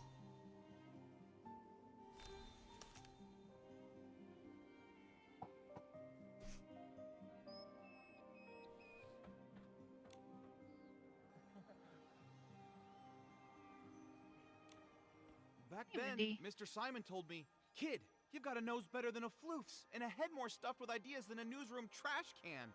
It'd be a criminal waste of talent if you don't become a news writer." From that day on, I resolved to become a PC worthy of those words. I'm going to become the most successful news scooper out there. A single sentence from Madame Julie opened my eyes.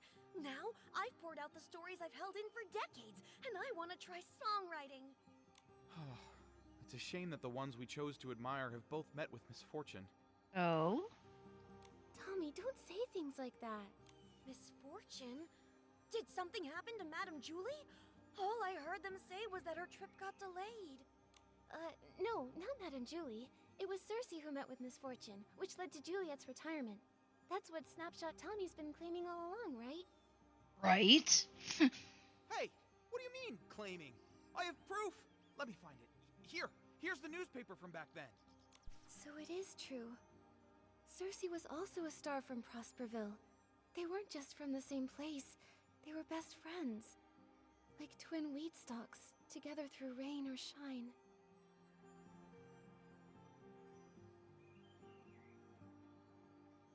Until one stalk breaks in the storm, lost without a trace.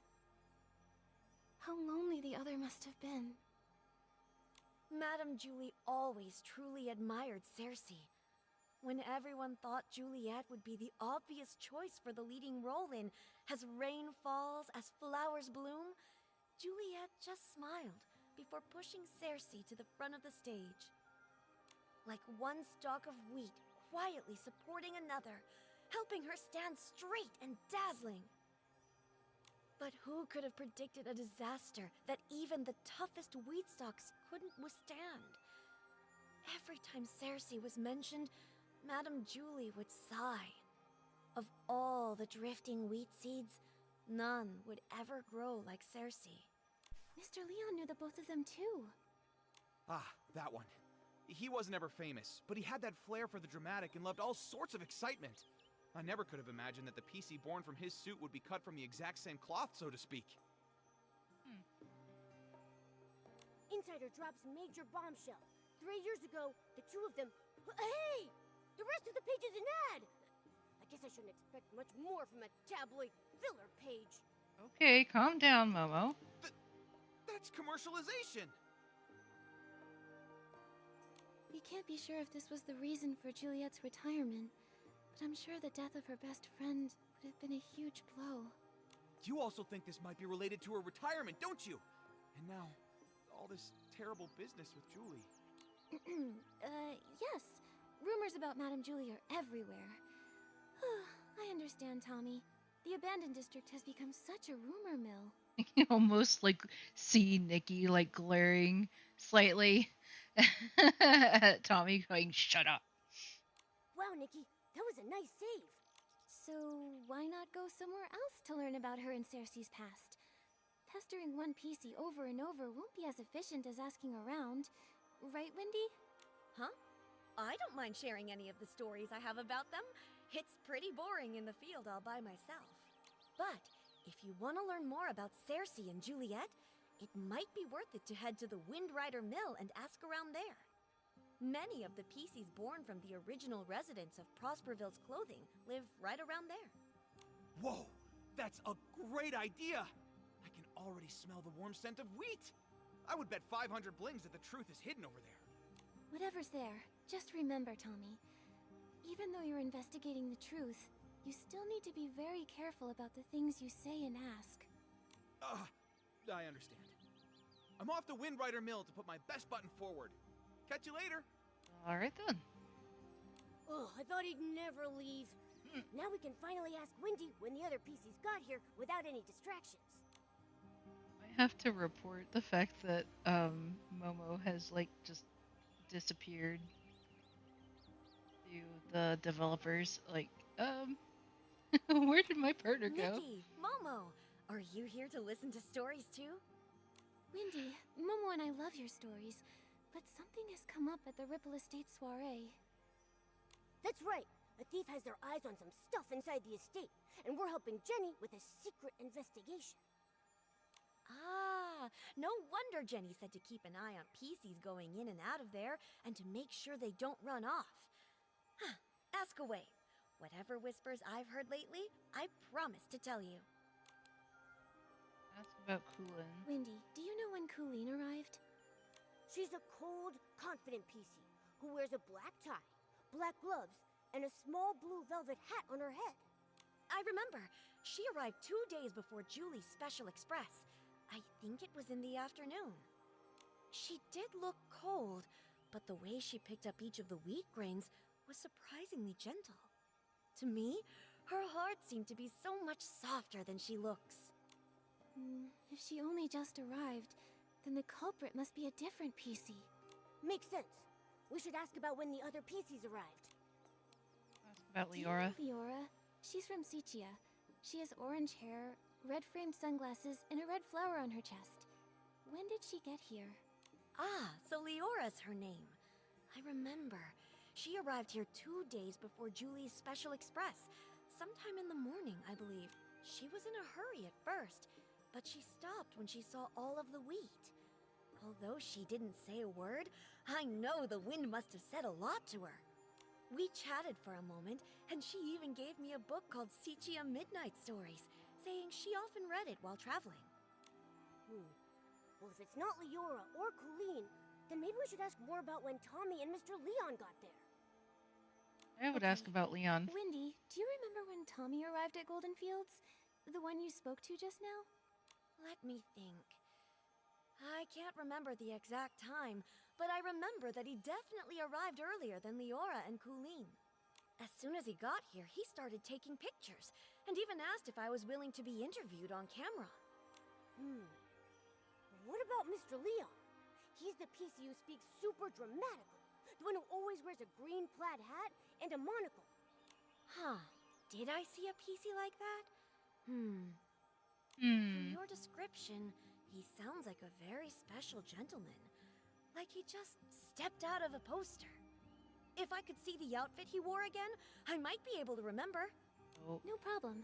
I'll give it a try. Every stalk of wheat will try its best to remember Mr. Leon.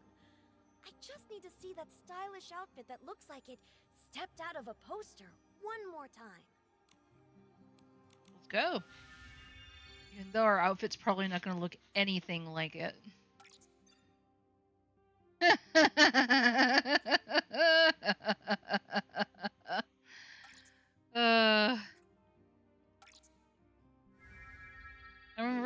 I'm happy for the recommended button, but it still looks ridiculous.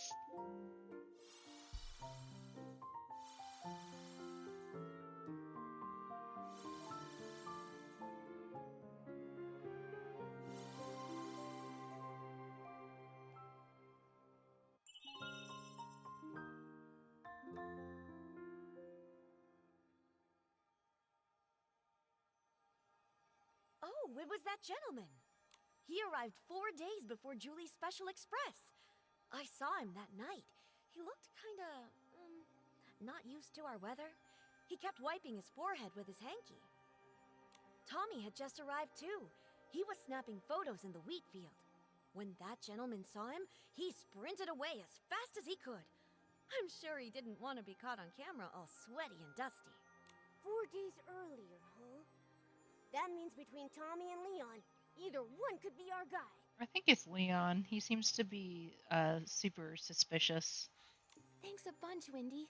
You've been a huge help. Let's go back to Ripple Estate and have a serious chat with those two. No problem. When you figured it out, come back to me.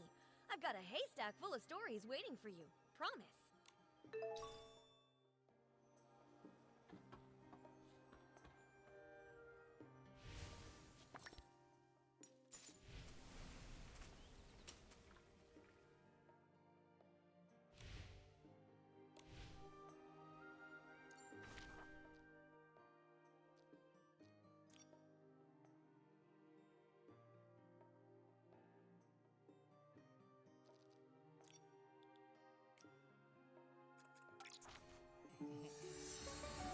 Leg.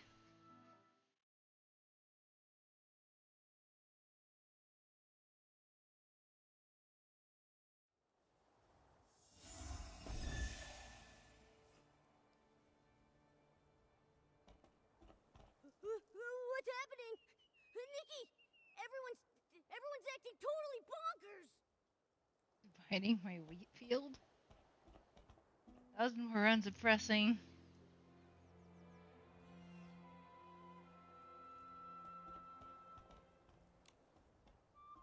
Juliet, why is the audience laughing at me? Well, you're just so perfect. You don't know who I am, do you? Gross. This tastes awful. As awful as my jokes. Ow, who's nibbling on my wheat field? So many. So yellow. Bling! Paint. Yes. More. Give me more sparkly, sparkly yellow. They're not making any sense. They've gone insane. What's this? Buried in the dirt. What a grind.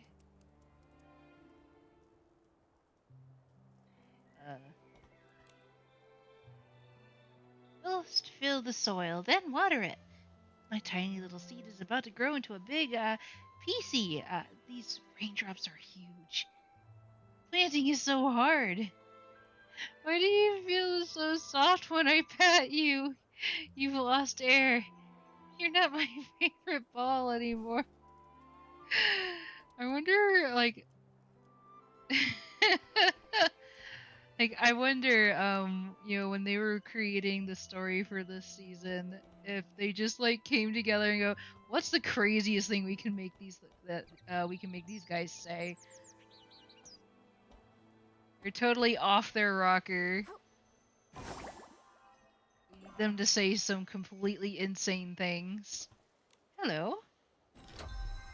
Treasure! Alright. No one understands my experiment. Scraps are crazy things. They can be lifesavers or a proof of death. Will the curtain never rise again? Will we get to experience that era once more? Madame Julie, enlighten me. How do we start the ball? Why do you bring up Julie? Oh, Julie would understand. Suitcases full of rags. Just like my lab. My lab! A time to experiment! Oh no. What do we do? Pommy, what on earth happened here? Who is this Forgotten? And Jenny, what does she mean? Nikki! Oh, thank goodness. I feel much better after seeing you. May I introduce Quirky Gordon? He specializes in fabrics. He can take a look at Madame Julie's scraps. Maybe find a clue or two. I don't know what happened. I think we're fine at first, but now, boom, uttering gibberish. Take a look at them. I think they're hallucinating. This seems oddly familiar. Yeah. Old Fanny Packy had it. Way back when we fixed the choo-choo train, wasn't old Fanny Packy acting like this too? Right! The Bah-energy! He just used that weird detergent Nana mixed up. After that, he started hallucinating like crazy. Oh no, what if something's wrong with Dawn's first light? I was busy getting ready for the Ripple Estate soiree this morning, so I skipped it. When I got here, everything was a mess. The mass poisoning. Today. Right. Charlie was in charge of Dawn's first light. What happened? Where could she have gone? Oh no. What if someone spiked the Dawn's first light detergent? Okay, Pommy, we've got to fix this.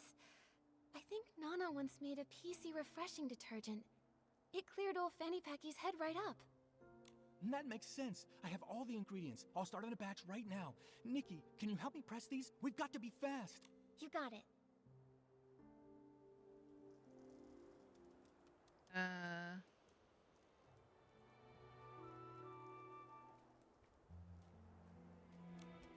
Nikki, can you help me press these?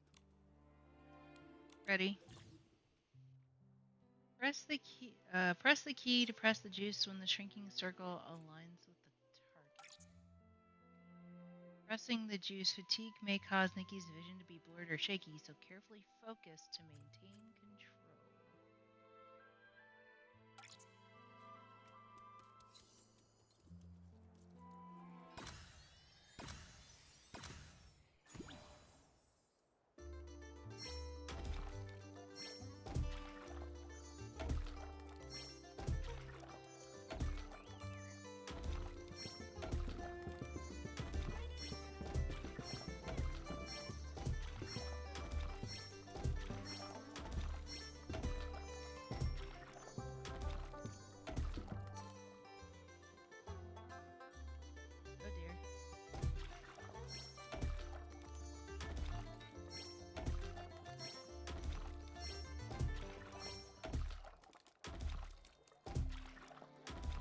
I guess we succeeded.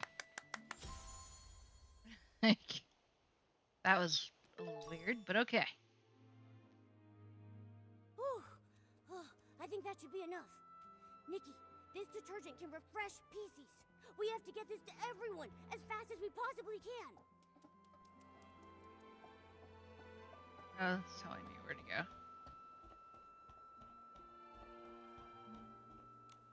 No, don't go! Why take the risk? Why float so far away?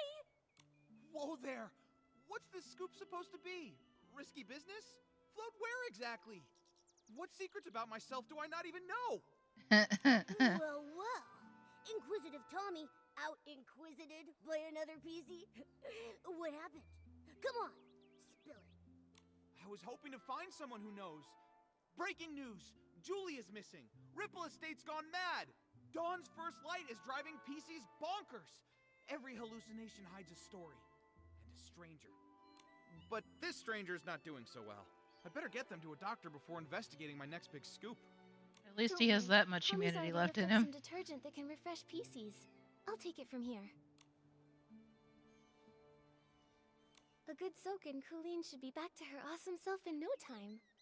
But, Tommy, you still seem pretty sharp.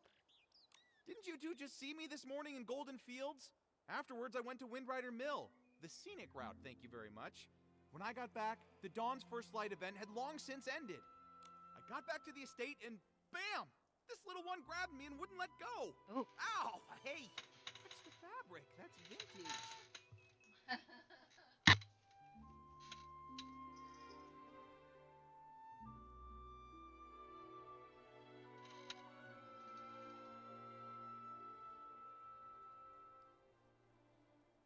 Thank you. Time to feed the animals. Don't go! Oh, so that's what's going on. All right then. Tommy, we'll leave you to watch over Colleen. We've got more sleepy PCs to wake up. I almost feel bad for Tommy. Poor Colleen, though. Juliet? Why is the audience laughing at me? Well, you're just so perfect. You don't even know who I am, do you? Ugh, gross. This tastes awful. As awful as my jokes. Ow! Who's nibbling on my wheat field? So many. So yellow. Bling. Paint. Yes! More! Give me more sparkly, sparkly yellow! Julie. Looks like it'll take a while for them to bounce back. Momo, let's help the others while they soak. Hello again, Darth.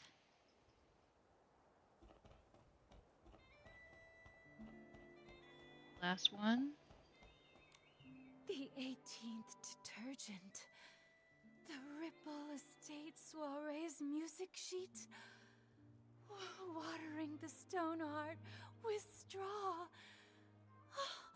The strongest scent is ready. But you never came back. I will just soak it in then.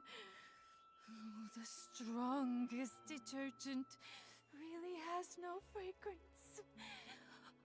It's not really meant for pleasure.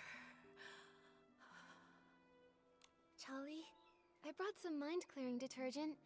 Let's put this on instead. Aww. At least it should make you feel better. Thank you. This is my 18th detergent. Who's there? Nikki and Momo by the Silver Gale. Sorry, I totally lost it. What's wrong with me? What happened? It looks like the Dawn's First Light detergent went bad. Lots of PCs got poisoned. How are you feeling now? Thanks for asking. Oh gosh, I feel absolutely terrible.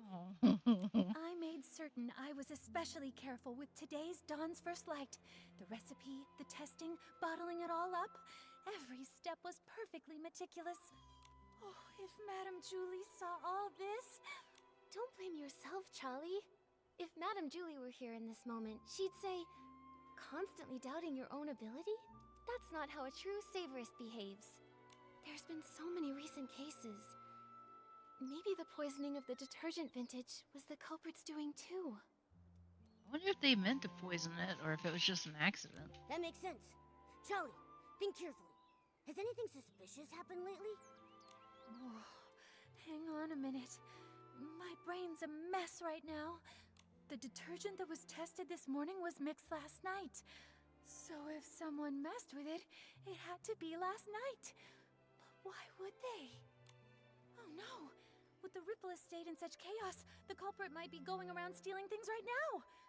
I'm going to call Palmy right this second to check the Savoring Garden. We don't know who's behind this yet, but the Ripple Estate will never allow such reckless behavior. No one messes with Madame Julie's stuff. Momo, we should go too.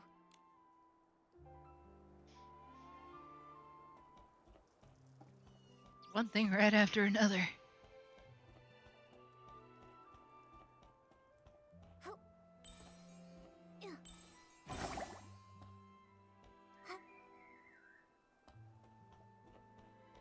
I'm gonna have to go up before I can go down.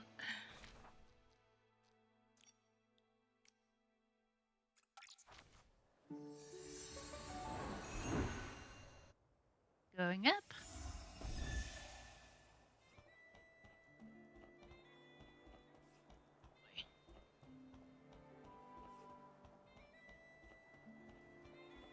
And down.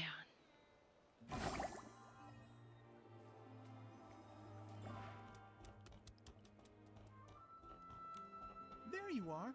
I'm so glad to see you both. Folks are finally bouncing back, and Charlie's up and about again. What a relief. Sorry about earlier. Not my finest moment. Hold on. I brought the group photo with me. Let's check it to see if anything's missing. Let's go. No problem. I can take a look now.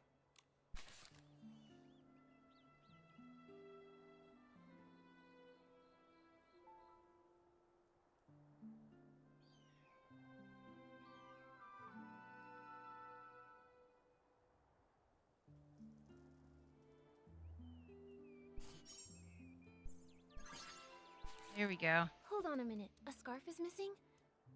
Huh. I don't remember seeing it during our last investigation. Did it get stolen? No way. If something had been off, I definitely would have noticed. Let me double check. This scarf. I don't think it's even part of Madame Julie's collection. Huh? I'm not seeing it on the list that Palmy gave me, and I'm fairly certain I didn't see it on the day in question. Palmy, did you see it? I really don't know. I make sure to count Madame Julie's stuff on every patrol, so I'm positive nothing's ever gone missing. But if something brand new just showed up, I wouldn't have caught that. The journal disappeared and came back. This scarf popped up before vanishing. Wait, I think I understand now. The scarf belongs to... The thief. Belongs to the thief. What? Detective Nikki's onto something. Tell us what you're thinking. My ears are twitching with curiosity. I still can't see you, Momo. I can't see your ears twitching. You've disappeared. All I can hear is the voice of Momo Past. Alright, from what we know, the thief attended the Dawn's First Light event, in which Super Scented Pommed was distributed. That means they got here at least 4 days before Julie's Special Express. They probably came to steal Madame Julie's belongings. Then, when they got here, they figured out Palmy's patrol pattern and midnight rounds. During the day, the area's too crowded with staff and guests, so that means there's no chance to dig around unnoticed. So, they waited for nightfall to strike. Right. After Palmy's patrol, maybe around dawn, the thief stole Madame Julie's journal. They made sure to return the journal before Palmy's next check. No one even noticed. But after handling the super scented Pommed, the stolen item picked up that signature scent. Ah, of course, I make sure to count the items, but I don't usually sniff them. I had no idea it smelled out of the ordinary. Even Does if it you even had, have who would noses? care? Everything was technically still there, right? Then the thief came back to steal a second item this time and tried to do the exact same thing again. Except this time, the thief really messed up because they left behind evidence. This scarf.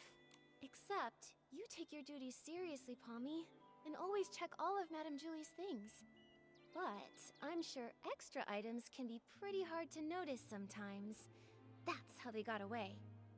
But their luck couldn't last forever.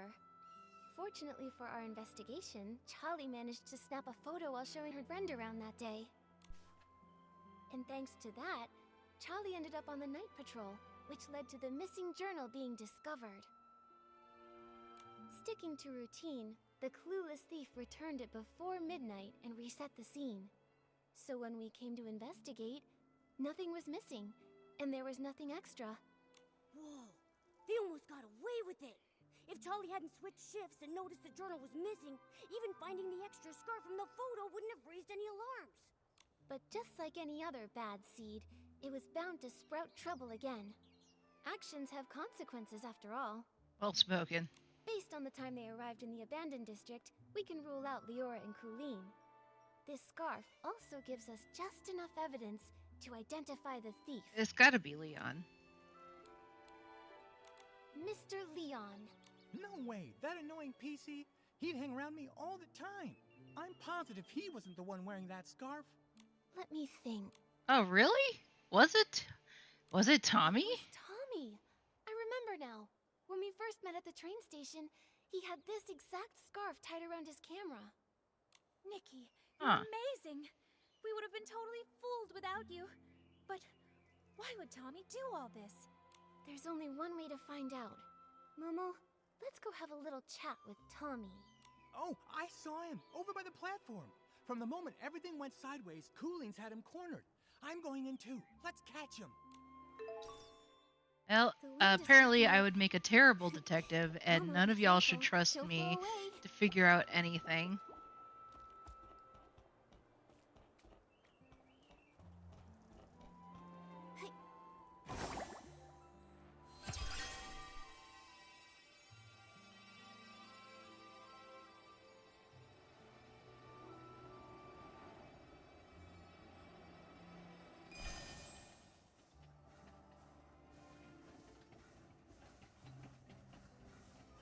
Gotcha. Hey, Colleen! Can you describe what you saw after you used the poison detergent? Please, just tell me. Be quiet. Close your mouth, or I'll sew it shut. You hear? Yeah, pipe down. Cooling's just got her senses back, and her head is still spinning.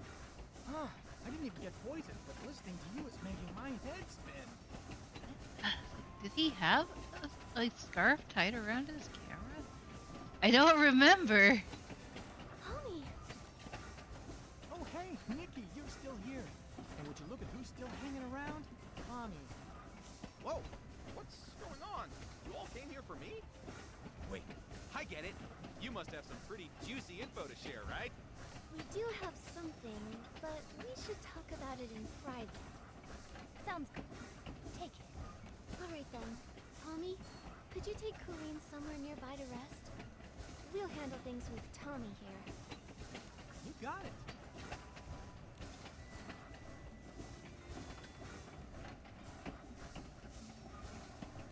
Now then, Nikki, what did you want to ask? Don't worry, if you agree to an exclusive with me, I'll spill all the beans you want.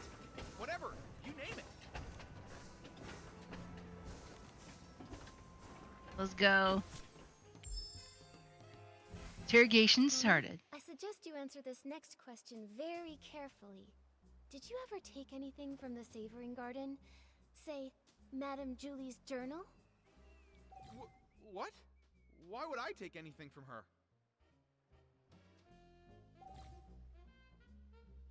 During the interrogation, Nikki can present relevant evidence for suspicious points or discuss key information with Momo. Oh, please, he's got plenty of reasons. But I guess motive aside, we don't actually have any evidence. Uh-huh. What? Why would I take anything from her? The Savoring Garden? I've never even been there. That one.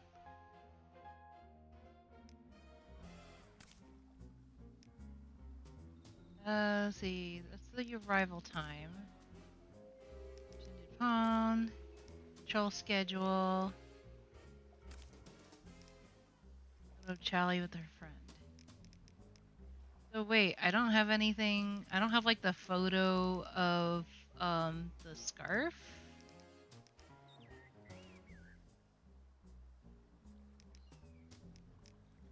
I'm confused.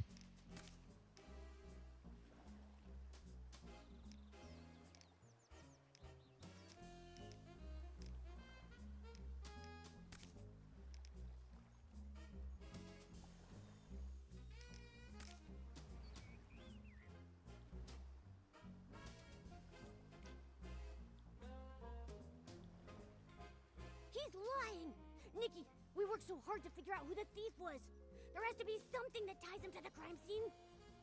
The Savoring Garden? I've never even been there. But I don't have the. I don't have the. It's like, why do I not have the photo? Did I forget to grab? Like, was I supposed to grab the scarf or something?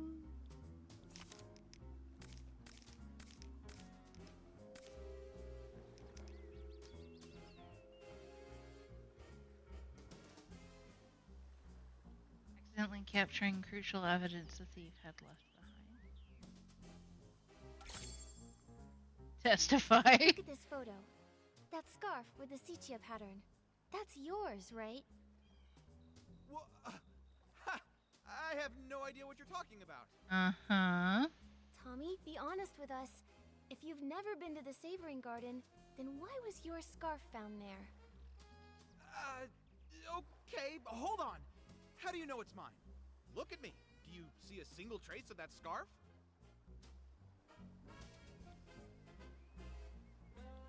Ugh, so annoying. But it's fine. Nikki, we've all seen him wearing that scarf.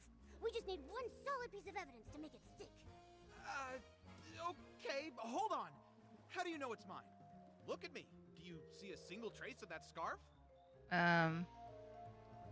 I told you, I've never been to that place before. I don't know who Julie invited last time, what snacks they served, or what palm-scented detergent they used. I don't really care. Uh-huh. Still won't come clean, huh? Nikki, we can't let him weasel his way out of this. There's gotta be a hole in his story. Okay, but hold on. How do you know it's mine?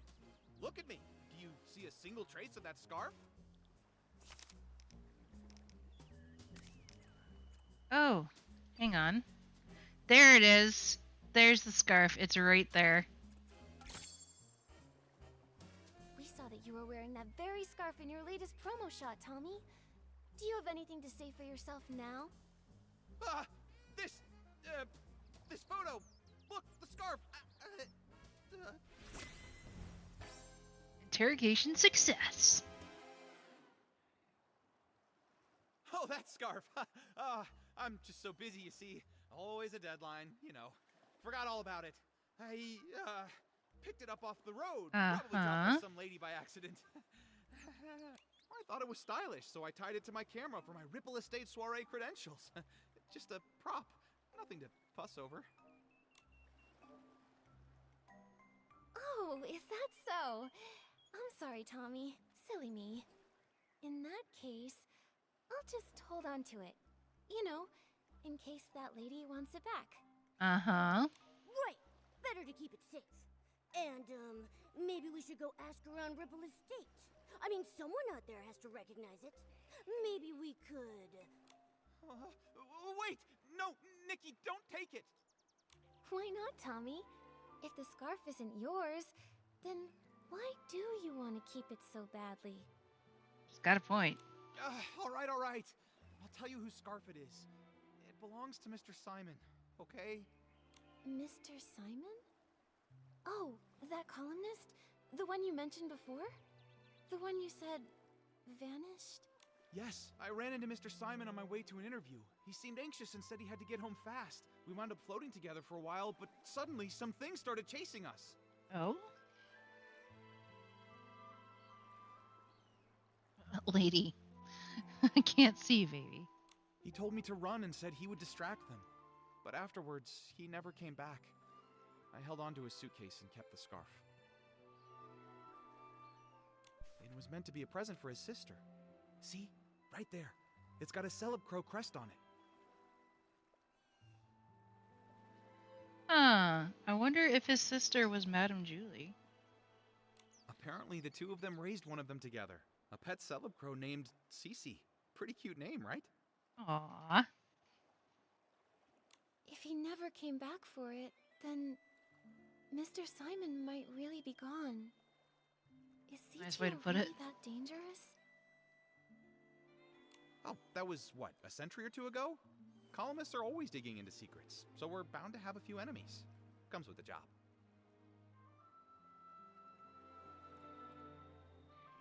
Mr. Simon always said I had the makings of a great columnist. Curious to a fault, he used to say. And yeah, when I want answers, I'll do anything to get them. It's not necessarily something to be proud of, sir. Ah! Lady!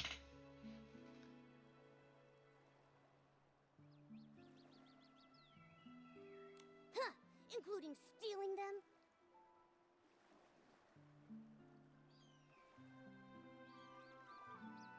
And I feel like I need to take, there we go. Captures unavailable.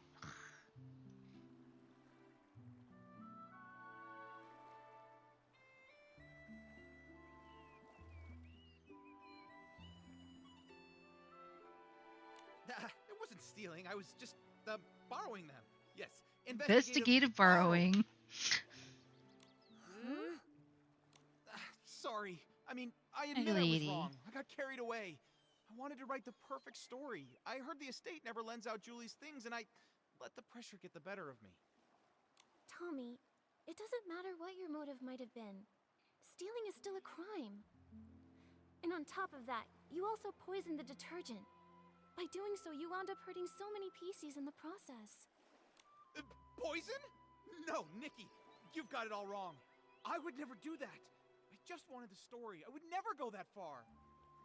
Right, he doesn't have any reason to poison them. I'm still suspicious of Leon. Wait, then who poisoned it? Nikki, something's wrong. Madame Julie's suitcase, it's gone. The scraps too, all stolen. What? Go find Jenny. She can explain what happened.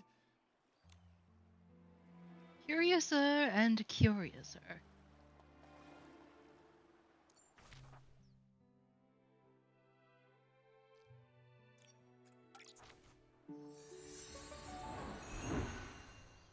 What do you think, lady?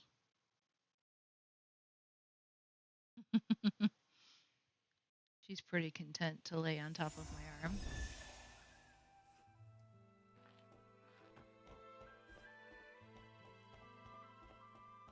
Here's Miss Julie.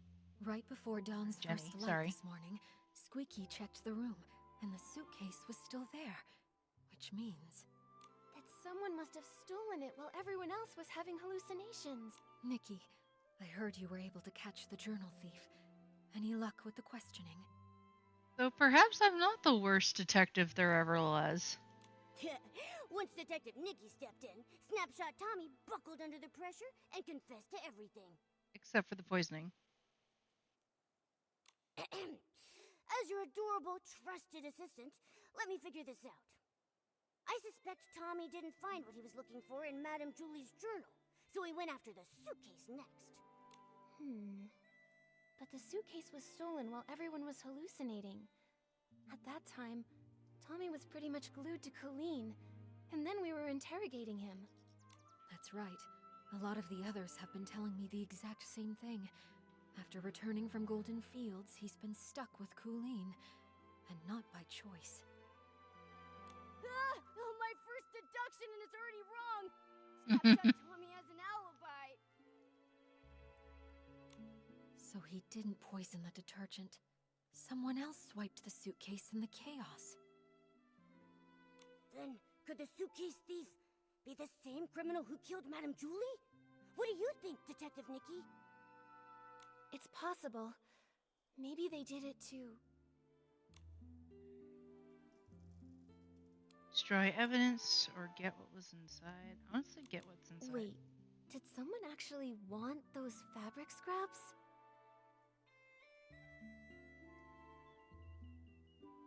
That's creepy.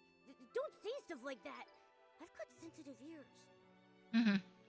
Jenny, do you have any updates from the investigation along the choo-choo train line? Unfortunately, we only found some stray stalks drifting with the current. Based on the wheat's general direction, we confirmed the culprit passed through the Ripple estate. I also asked a team to analyze this morning's Dawn's First light bottle for any abnormalities. We should have the results soon. Jenny, are you okay? I'm afraid I haven't fully recovered just yet. I still get dizzy sometimes. I can't always tell dreams from memories. I'm not in my peak form right now. I'm truly sorry. Don't be sorry. Please take care of yourself first. The others probably also need time to recover from the detergent's effects. You should get some rest too, Nikki. Oh, yes. Before I forget, I set up a clue board this morning. It's near the barrel home. Thought it might help you clear your thoughts. Thank you. You're right, Jenny. A lot has happened recently. I need to organize what we know so far. Momo?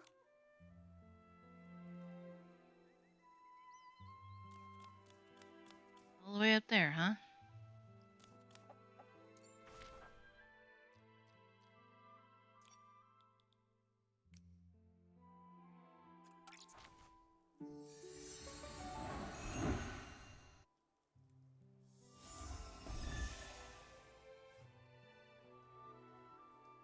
Nope, gotta go higher.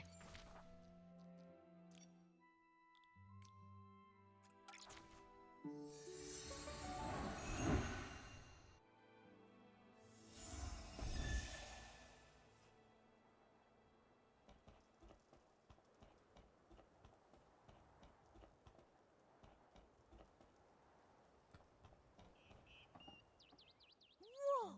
So this is the clue board Jenny made for us? Nikki, we're like real deal detectives now. Can we maybe start our own agency? Oh, but if we did, what would we call it?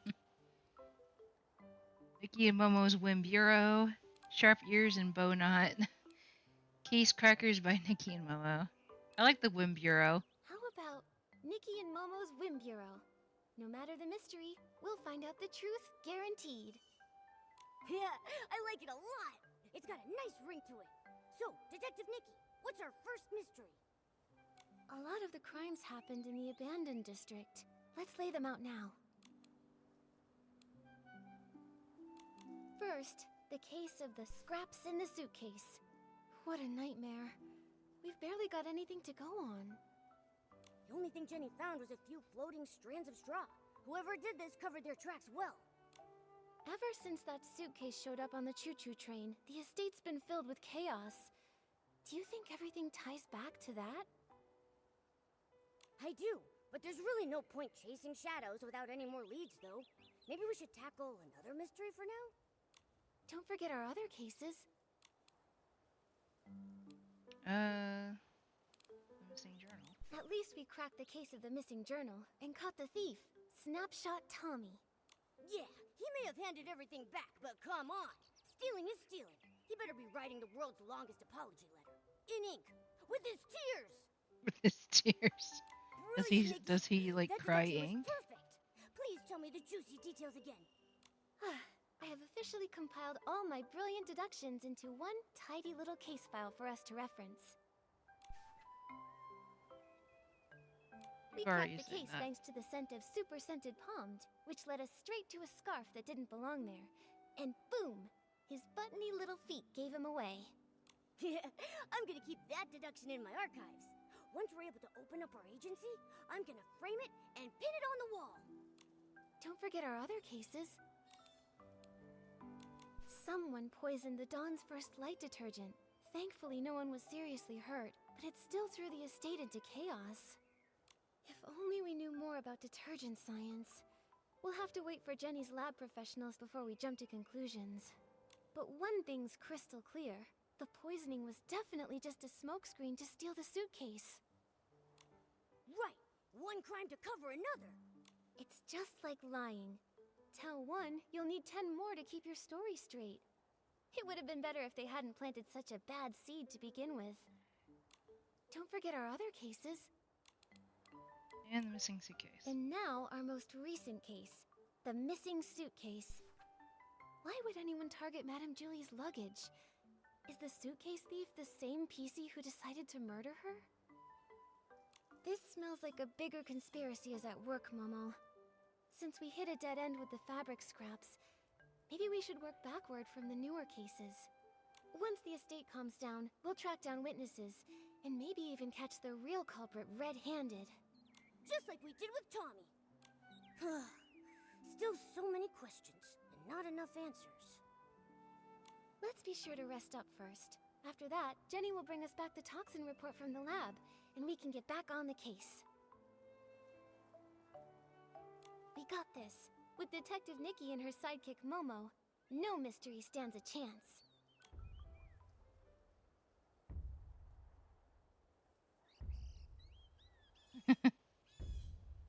Murder on the choo-choo train. Stay tuned.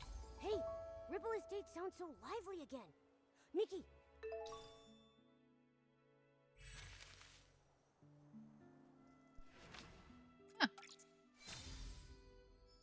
Truth revealed.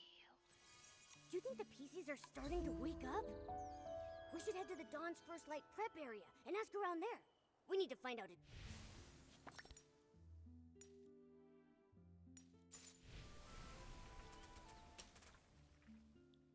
Oink.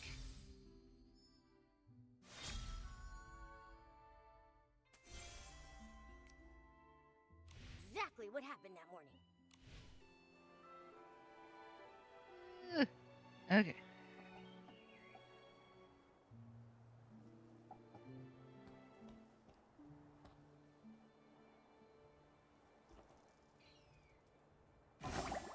Good thing we're like right above it, so.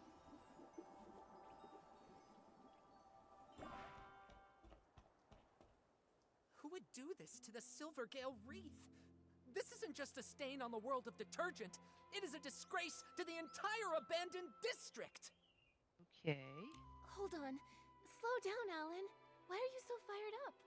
Nikki, how do you know all of these PCs' names? We haven't even met Ellen before. Careful, buddy. You're so puffed up, you might float away. Miss Nikki and Mr. Momo, I didn't expect you to catch me in such a ruffled state. This is infuriating. Someone really messed up the crates. Give me a break. Who in their right mind leaves Silvergale wreaths lying around? Everyone in the abandoned district knows those are sacred. Back in the day, if I so much as bumped into one, I'd have to recite 3 of the Silvergale's verses by heart on the spot. Calm down, Alan. Just tell us where the crates go. We'll help you sort them out. Really? Oh, over by the Silvergale. Thank you both very much. Someone must have switched the detergent crates with the Silvergale wreath crates. I just finished sorting the detergents. Oh, but those other crates still need to be moved. Would you mind moving these crates back and saving me from this massive heartache? Okay.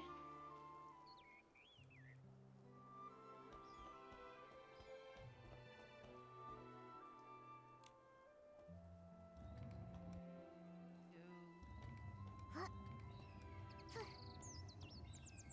over here.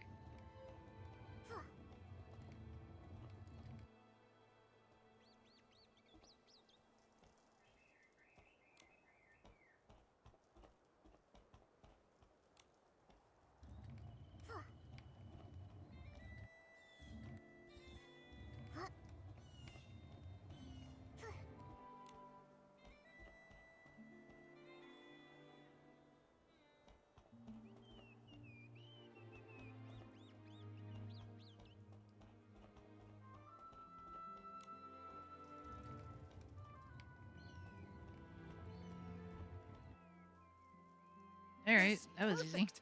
Thank you so much, Nikki. You're the strongest, smartest, most stylish person this side of the estate. You're all too kind. Wait, Alan, actually, I need to ask you something. The Poison Dawn's first light detergent. Did Jenny's team find anything? Yikes! I almost forgot. That's on me. I got so fired up, my bag nearly popped. But yes, it turns out the saboteur mixed up Super Duper Palmed, One Breath Bliss, and One Wash Fresh. It was a total disaster. Huh. Whoa, whoa, whoa! Whenever we start talking formulas, my head starts spinning. Super duper palmed. Wasn't Palmy talking about that stuff? Here, I just finished updating the usage chart. Take a look. It should make more sense. The colors are just for identification, not the actual detergent color. Don't sue me, all right? So red is Super Duper Palmed. Yellow is One Breath Bliss, which is common. Blue is One Wash Fresh.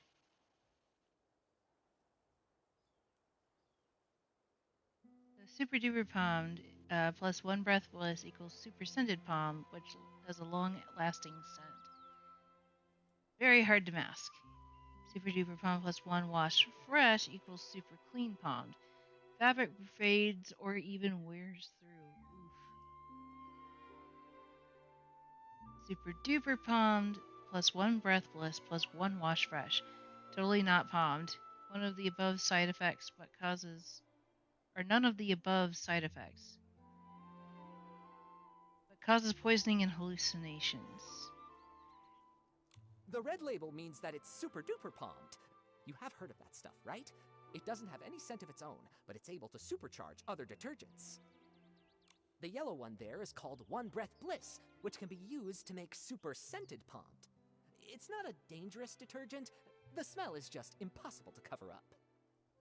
We've definitely seen that one. Oh, and the blue one? That one's One Wash Fresh. It's used to make super clean palmed. It can fade fabrics and wear them out if it's used too much. Now, if you blend all three together, you get a cocktail that doesn't clean, doesn't freshen, just wrecks PCs. It, causes severe hallucinations, so it's called totally not palmed.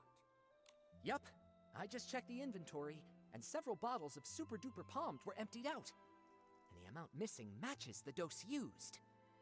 They used what was already here. Nothing from the outside. Catching this culprit just got even harder. Tell me about it.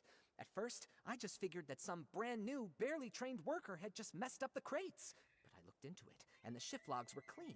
That's when I realized someone did this on purpose. The thing is, we've warned people not to mix the three, loudly, repeatedly. Who overheard us and chose to poison people? We still don't know. Wait, the work log wasn't messed up by the workers. Oh, I just realized. One more thing's out of place.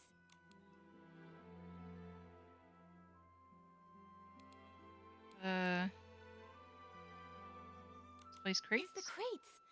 Alan, do we have work log records for the crates being put back in place? No, we don't. But even the clumsiest PC wouldn't misplace the Silvergale wreath. It's a long-standing tradition in the abandoned district. Even PCs who don't work at Ripple Estate still show respect for the Silvergale. Well, it still has to be someone from Sitsia. Right, unless it's an outsider. Oh, you mean that only a PC who doesn't believe in the Silvergale wouldn't have noticed the wreath was totally misplaced? Exactly. If that's true, then the one who tampered with the batch is more likely a guest from Sitsia. Wait, those guys? They are so annoying. I heard that only 4 guests arrived here from Sitsia, so do we have to check them one by one? Nikki, and there's been a development. I think you should know. Hey, this feels pretty familiar. Colleen and I found a new guest unconscious in the raw material fermentation zone. He told us that he had run into a suspicious PC. I'm still super suspicious of Leon.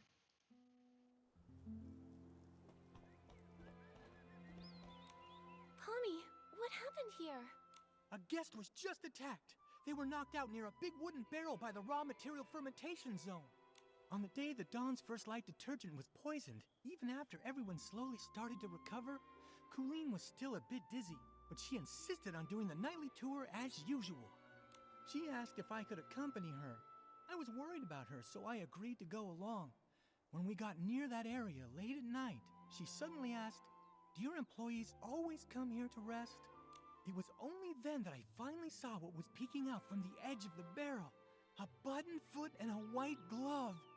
I leaned in closer. That's no lazy employee, I thought. That's definitely a knocked-out PC. Good thing you passed by in time. How's the PC that was attacked? Where are they now? We took him to get patched up. Colleen often takes care of guests who pass out in the bar, so I left the injured PC in her care and rushed to find you.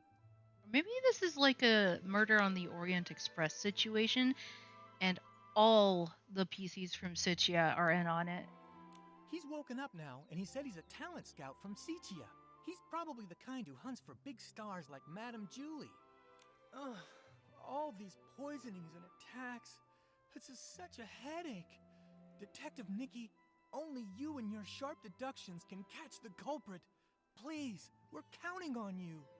Don't worry, we won't let you down, Pommy. Could you take us to see this new guest? The guest is also from Sichia. He arrived just before dawn yesterday, but he got lost while looking for a staff member to register. He said he only remembered asking for directions from a PC covered in patches. Then, all of a sudden, he just blacked out.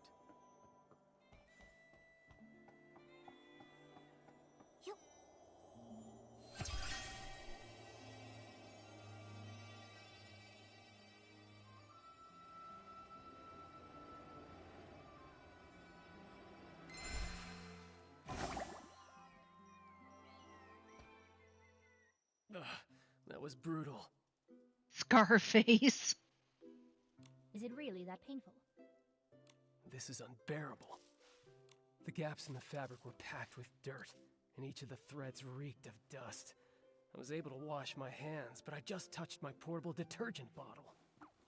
It's just dirt. It won't kill you. If you still have the energy to worry about washing your hands, I'd say you're recovering well. Benny, this is Nikki, and her little yellow friend down there is Momo. They're very trustworthy. Whatever happened, you can tell them. I don't see a yellow friend down there. He's just invisible right now. You can still hear him though. Oh, okay. Hi, Benny. Don't worry, we'll catch the attacker for you. How are you feeling? Wait, are those... They're old wounds. When I pulled him out of the barrel, his threads were standing on end from fright. The gash was so massive, I figured another PC had... Fortunately, another PC just knocked into him pretty hard. No major injuries. He was out for a long time, but thanks to the Ribble Estate stitching skills, he's fine now. Oh, your baby. Mwah! Soft kitty. I'm glad it wasn't serious. Benny, what do you remember from the attack? How can I forget that? I arrived in the abandoned district just past midnight and missed the choo-choo train. But I was doing that. But then I lost my way. It's been a while, and the stone trees changed. Did you see their face clearly? Dang it, lady. Just one glance was enough. They wore a dark green hat, had a pocket watch, and most terrifying of all, they were covered in irregular patches. When they noticed me, they charged straight at me. Next thing I knew, I woke up here. The day Benny mentioned was exactly the same day as when the Dawn's First Light detergent was poisoned. Right. While on my usual rounds that night, I saw a button foot and a glove sticking out of a barrel. That... You really like midnight strolls, don't you? Why didn't you report what you saw? I figured it was just a Ribble Estate PC taking a nap. Running a detergent bar, I see guests lying around all the time. I don't have the luxury to fuss over each and every one. Who could have known they'd been unconscious there all day? That makes the mysterious patchy PC look like a pretty suspicious character. Colleen, Pommy, have you seen this PC around? Of course not. A PC covered in patches. That only really happens in Sichia's ghost stories. I've been patrolling lately. I haven't seen any PC that scary. But I did ask Wendy. She confirmed to me that Benny had arrived in the abandoned district that evening. She also informed me that later on, she saw a strange-looking PC dart past. She couldn't stop them. A new attack? A new suspect? Looks like we've got another mystery to solve. Let's check out the place where Benny was attacked. We might find some clues pointing to that patchy PC. Let's also check the scene of the missing suitcase. The PCs should be up by now. We can ask them what they saw. Detective Nikki, where would you like to start? I'll stick close behind and be your trusty assistant.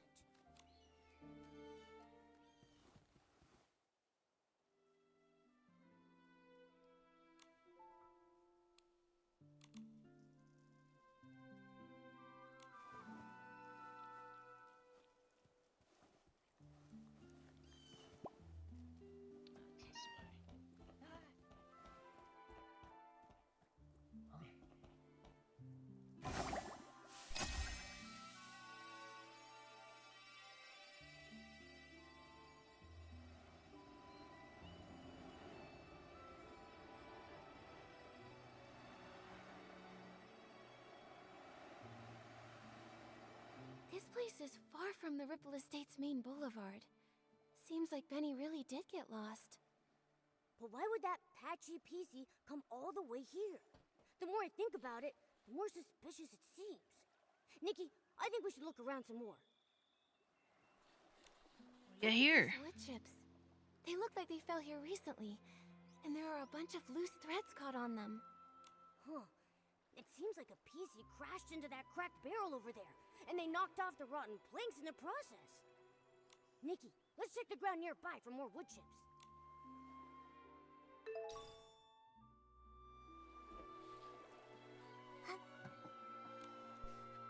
Fermentation Zone Notice. Attention.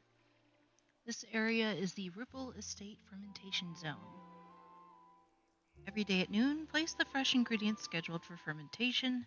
After 3 a.m., this area will have the noticeable aroma of that day's stored ingredients.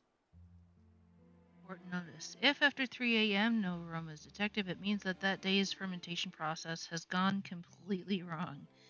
Immediately report this to Jenny or any Ripple Estate staff PC you can reach. Thank you for your attention and cooperation. Daily Inspector Signature. The materials in the fermentation zone have been normal lately, and Alan's analysis confirms it. So the Dawn's first light incident likely didn't start here.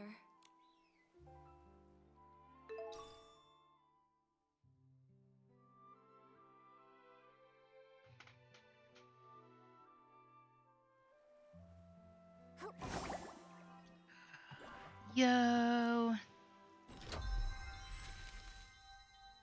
Silver Invitation.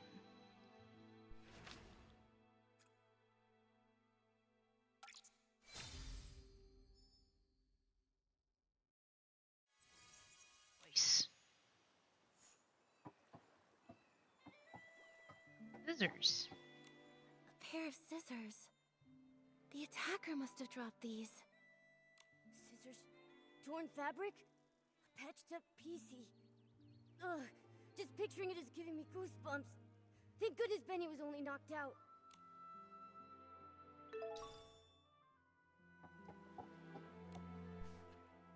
Benny's journal page. Damaged. 6:30, get up, wash up.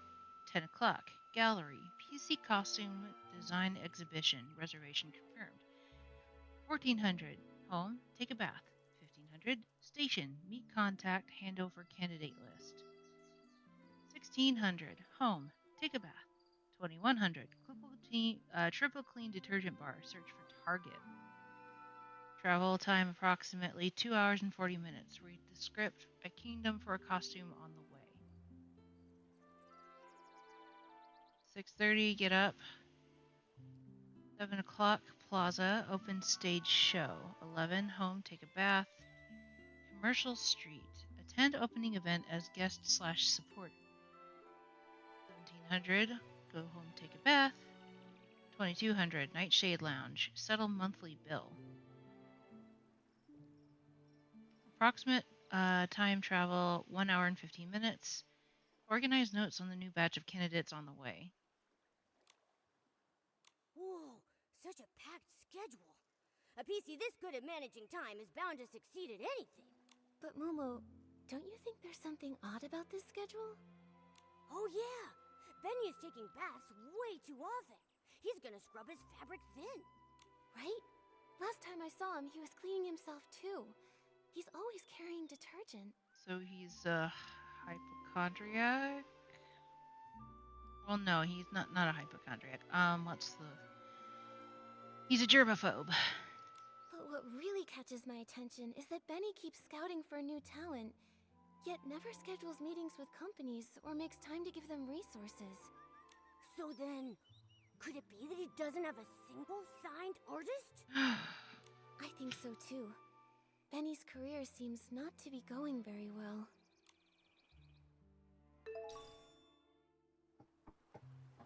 Poor Benny.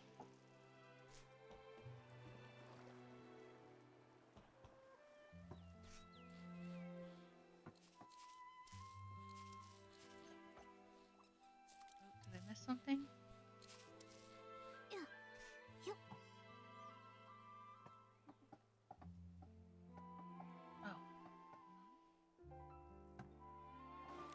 Hey, looks like the culprit used this wooden stick to knock him out. Let's hang on to it. Poor Benny. His career's a mess. He came all the way to the Ripple Estate soiree seeking opportunity, and then while just asking for directions, he almost lost his life to a suspicious PC. Luckily, he's safe. And we've got more leads now. Momo, we should follow that trail of wood chips up ahead. Maybe someone else spotted the same patchy PC. Then he reported that he had no external injuries, and the trail of wood chips leads away from the main boulevard, which means these wood chips weren't from the attack on Benny. They were left behind by the patchy PC as they escaped. Our dog Sam is going crazy.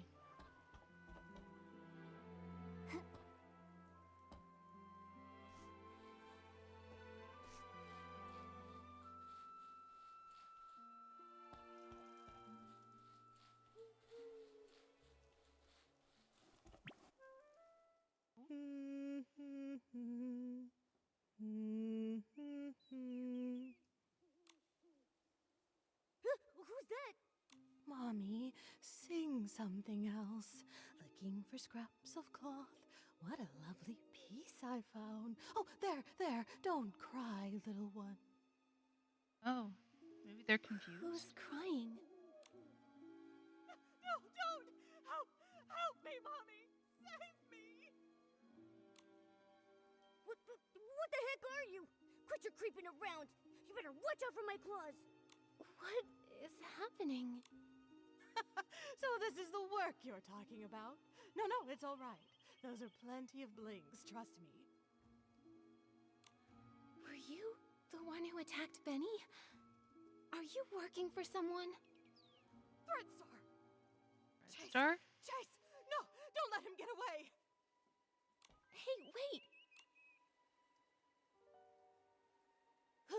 Wow, she's already gone! A hat, a pocket watch, and then she also had all those patches covering over half her body. She definitely has to be the PC who attacked Benny. But then, she also said something so strange. I couldn't make heads or tails of any of it. Exactly. She's rambling complete nonsense. Talking and talking without making a bit of sense. Wait a second. Nikki, look over there. I think she just dropped something.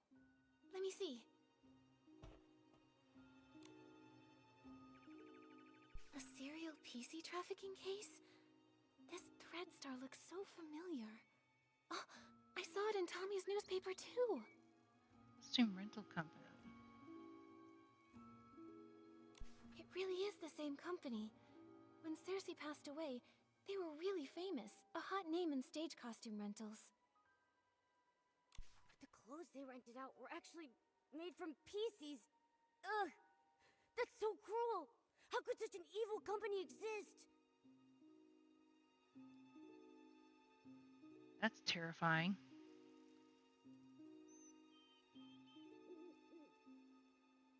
victims reported that once the costume was removed, they would fall into a collapse of being unseen, ranging from depression at the mild end to, at the severe end, even worse consequences. Even more horrifying, the power of these costumes was linked to the long-standing serial PC abduction case that the Kingdom Guards had been monitoring. Investigations revealed that the Thread Star had been kidnapping PCs for years, sewing their whim-infused fabric into costumes, thereby creating outfits that irresistibly attracted attention. Thanks to decades of relentless efforts by the King Guards, the upper management was collectively apprehended, and the HQ mansion mysteriously exploded, possibly to destroy evidence, and possibly for other nefarious reasons. In any case, the dark chapter of Thread Star has now come to an end. Luckily, the Kingdom Guards uncovered their plot. Without Operation Starstrike, who knows how many more PCs may have suffered. But looking at the rest of the headlines, that was all during the days of Prosperville, a case from centuries ago. Why would that patchy PC still carry this around? She also shouted Thread Star a moment ago. Every square inch of her body is covered in all kinds of patches. Does that mean... Whoa! Nikki! Wait a second. Could she actually be part of that evil organization? I don't know Don't about worry, that. Momo. At least she didn't attack us. She just ran off. Too bad we couldn't catch up to her and question her face to face. Nikki, let's go to the scene of the missing suitcase first and see if we can find any other clues. If it turns out this is connected to the mysterious patchy PC, we'll ask everyone to help track her down and get to the bottom of it.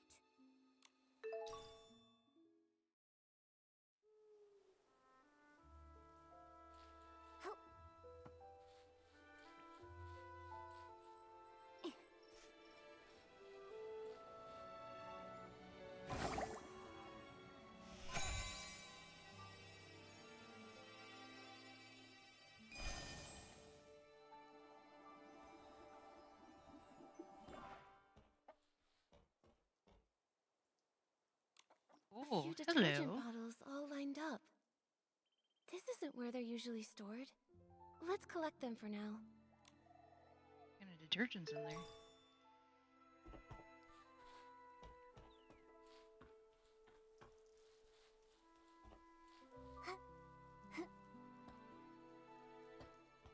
When I turn around, I always see Momo stepping on my shadow.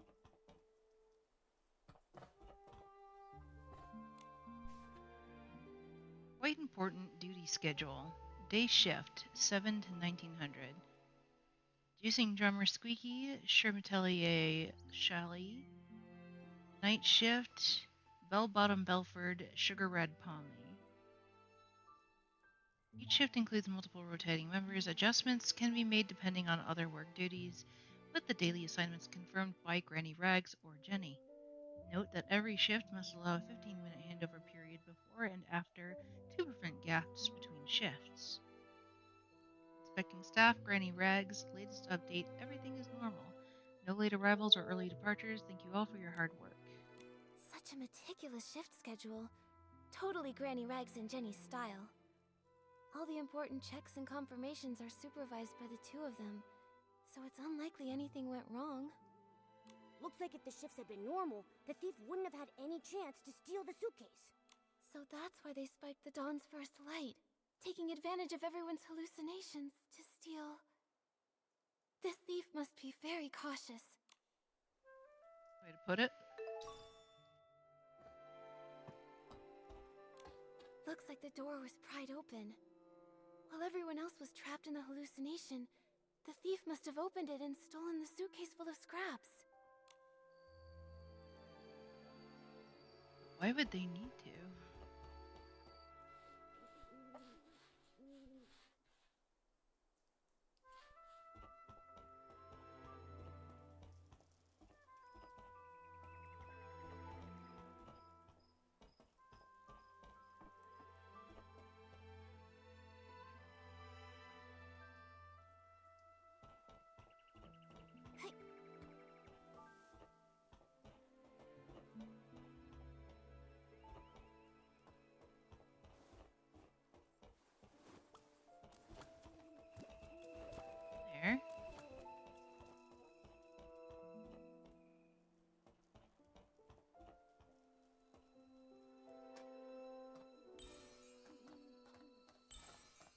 Aha. Here's a crack. But it's so narrow, even a PC probably couldn't get in. Seems like there aren't any other clues at the scene. Momo, let's ask nearby witnesses. Maybe they saw something. Bell-bottom Belford. Oh, Silvergale, I've made a disaster! I worked so hard to stack the crates all neat and stylish. Now it's all ruined. I don't know how to fix this now. It's such a mess. Hello, Belford. Did something strange happen over here? No, nothing strange happened. Except me. I was a strange one. When I got poisoned, I completely messed up the cargo. And of course I was transporting the trendiest super-duper Pome detergent.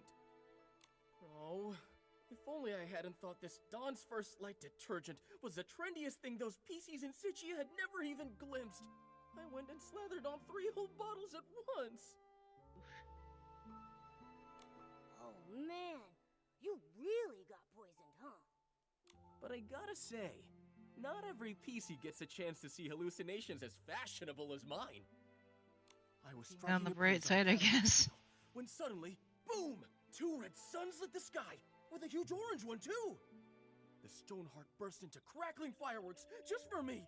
And that scent was otherworldly! Well, hallucinations can be like that. Nothing surprising. There's nothing here that connects to the missing suitcase. So, have you seen any PCs around this area lately, acting suspicious or mentioning Madame Julie's suitcase? You're asking the right PC. I've been delivering loads and loads of detergent recently, and I pass by here all the time. Not sure why, but that so-called center stage star from Sichia has been pacing around here. He's muttering to himself so theatrically that his fabric looks wrinkled. Is this just what passes for trendy these days? Was it Leon? Maybe he was caught up with mourning again. Probably best not to imitate him right now. Thank you for the information, Belford. Momo, let's question some of the other witnesses.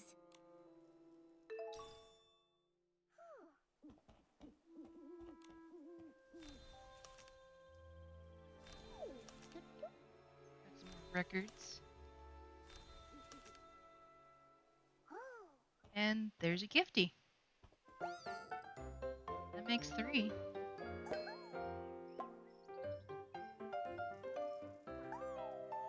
Looks so spiffy.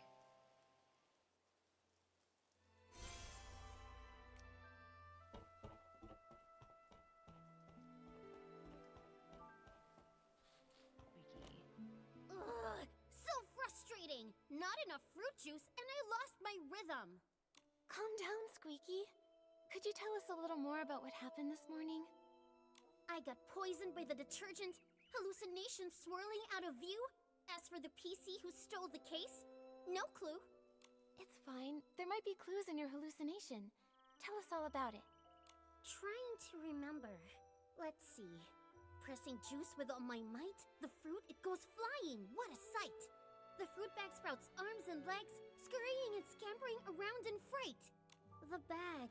It said its stone tree no longer had hanker fins, no matter how deep the water was.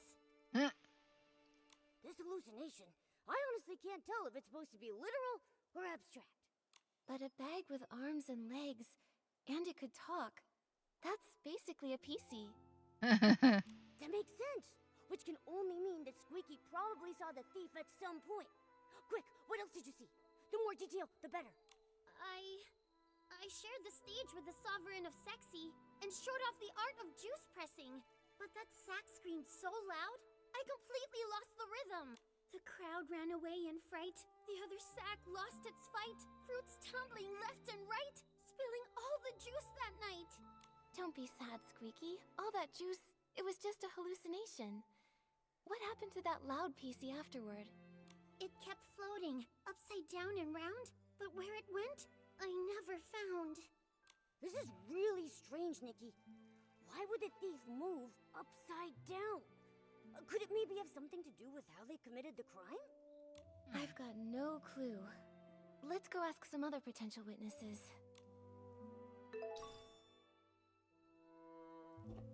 And off we go. Ah, Corky Gordon. I can't believe it. I would never take that fabric. even if it was for the greatest experiment the world has ever seen. Once I give my statement, I'm going straight back to the lab to check on my beautiful fabric. Hello, Gordon. We really appreciate you offering to help us with the missing suitcase investigation. Of course I'll cooperate. That was just any old ordinary fabric. I can't believe that thief didn't leave a single scrap behind. As the cloth inspector, did you check the scraps? Find anything Guessing unusual? the cloth inspector is something like the medical examiner. The scraps of fabric are essentially the body parts of a PC that died. Those scraps were nearly full to the brim with whim. Great materials for experimentation. My work may be paused, but my new ideas keep piling up every day. But there is no soul left within those scraps. Even I am not able to stitch them together into a full body. Hey, those scraps are from a PC. Don't you think your ideas sound a little distasteful? So, new theory, he's actually Dr. Frankenstein. I haven't lost myself to craziness. I'm simply telling you my findings. I examined them thoroughly. The culprit was incredibly careful, leaving no clear traces of a weapon. All I can infer is that the cuts were likely made with scissors. We found scissors. Scissors are so common. It'll be hard to narrow down. Gordon, did you see anything else unusual this morning? Nothing at all. I applied the Dawn's First Light detergent and went to see Jenny. My job was done, so I could finally get back to my experiments. I didn't pay any attention to scraps of cloth drifting past. Wait, I do remember passing the barrel home and seeing a PC that I didn't know arranging the venue. I'm certain they were orange. That would probably be what was her name again? It wasn't Leona. They were shouting nonsense, but I didn't pay attention. Now I realize it was a warning. Terrifying inspiration was about to flood in, and I would be drowned by crazy thoughts. Leora, maybe? An orange stranger that was setting up the venue. That must have been Leora. Okay. Which means when Gordon saw her, she was already in a state of hallucination. And the barrel home is far from here. Even if the poisoning wasn't severe, she couldn't have made it in time. So, Leora wouldn't have been fast enough to make it there in time for the suitcase theft. Good. Good. That's one more innocent PC to rule out. Thank you, Gordon. No further questions. I hope your experiments go well back in the village. Nikki, let's report both of these scenes to Jenny first. Maybe we can look at all the facts and figure out a new lead together. First things first, I'm going to take a really short break and order myself some food. Because I'll be hungry.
Do it.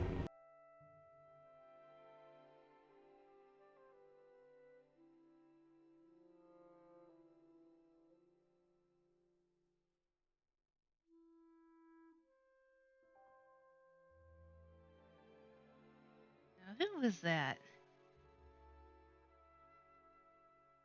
I'm finishing up my order.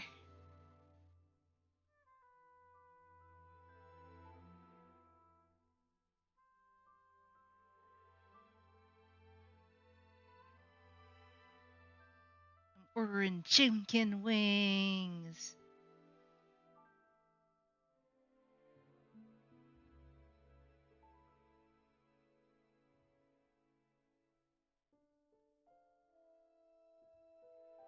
Here we go. Alright, back to the game.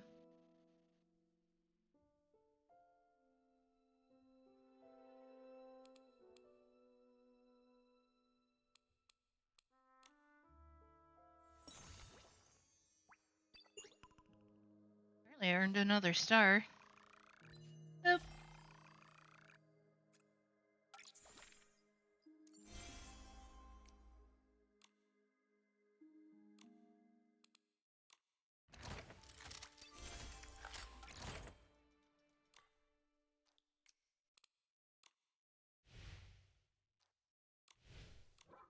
Okay, let's see. Oh, you gotta go all the way up there.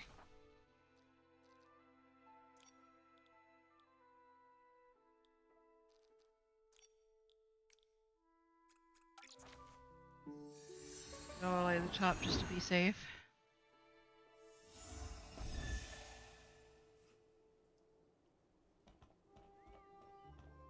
Turned out to be a great decision. Oh, hi Jenny. The Dawn's first light prep area, the site of Benny's attack, the missing suitcase scene. We finally investigated them all. Wow, I am exhausted. Does it always take this much hard work just to uncover the truth and solve a case?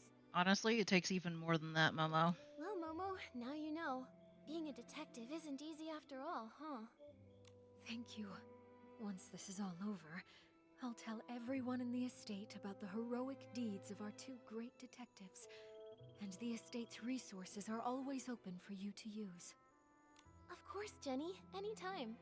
We really want to catch the suitcase thief, too. Besides, the investigation wasn't fruitless. We uncovered plenty of clues. Let me think. Let's start from here. Though the method of the poisoning was clever, and doesn't directly pinpoint the culprit, it does still have one tiny flaw. The misplaced crates! Right. Every PC in the abandoned district holds the Silvergale in high regard. According to Alan, no one would dare put the Silvergale wreath in the wrong place. Yeah, even if they're not estate staff, no one would casually break the abandoned district's traditions or disrespect the Silvergale. So it's just like we suspected. The outsiders from Sichia are the more likely suspects. Right now, there are half a dozen guests at the estate who come from Sichia. You two must know about them already. Our suspects must be among those 6. Apart from those things,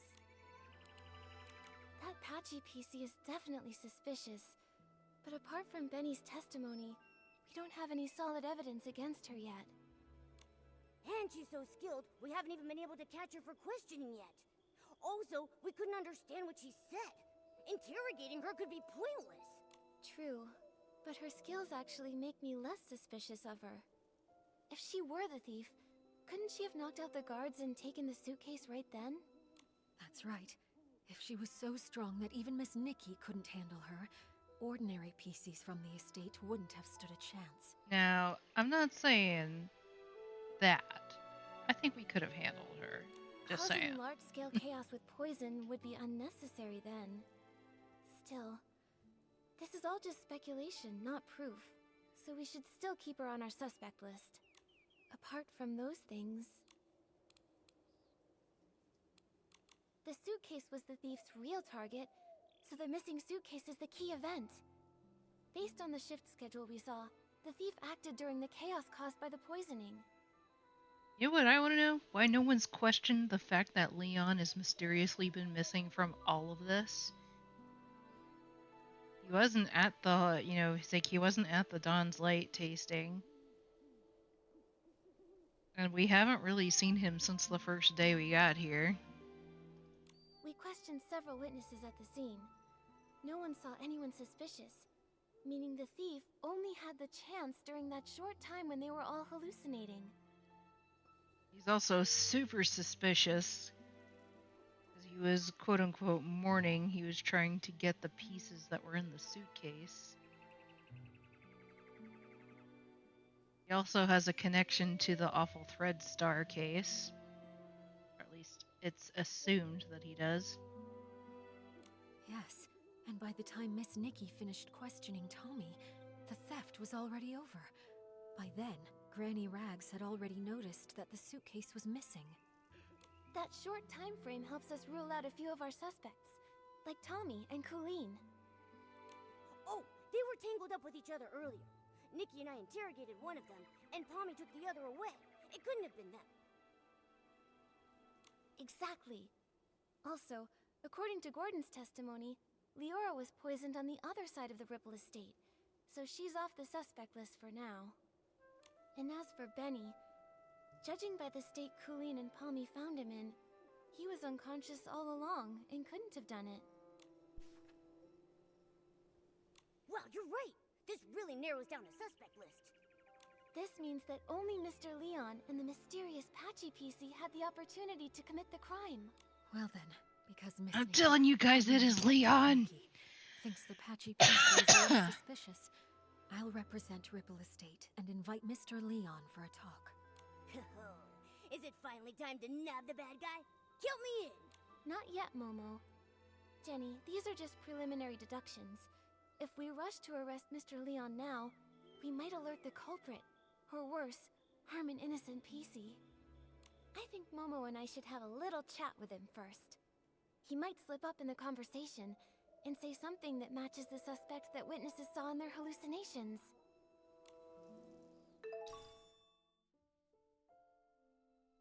If it was like... The only thing is that the PC that attacked Benny was so out of it.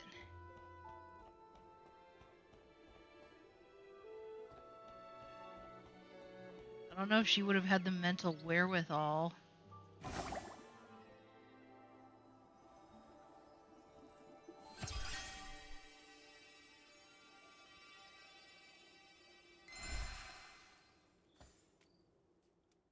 So that's it.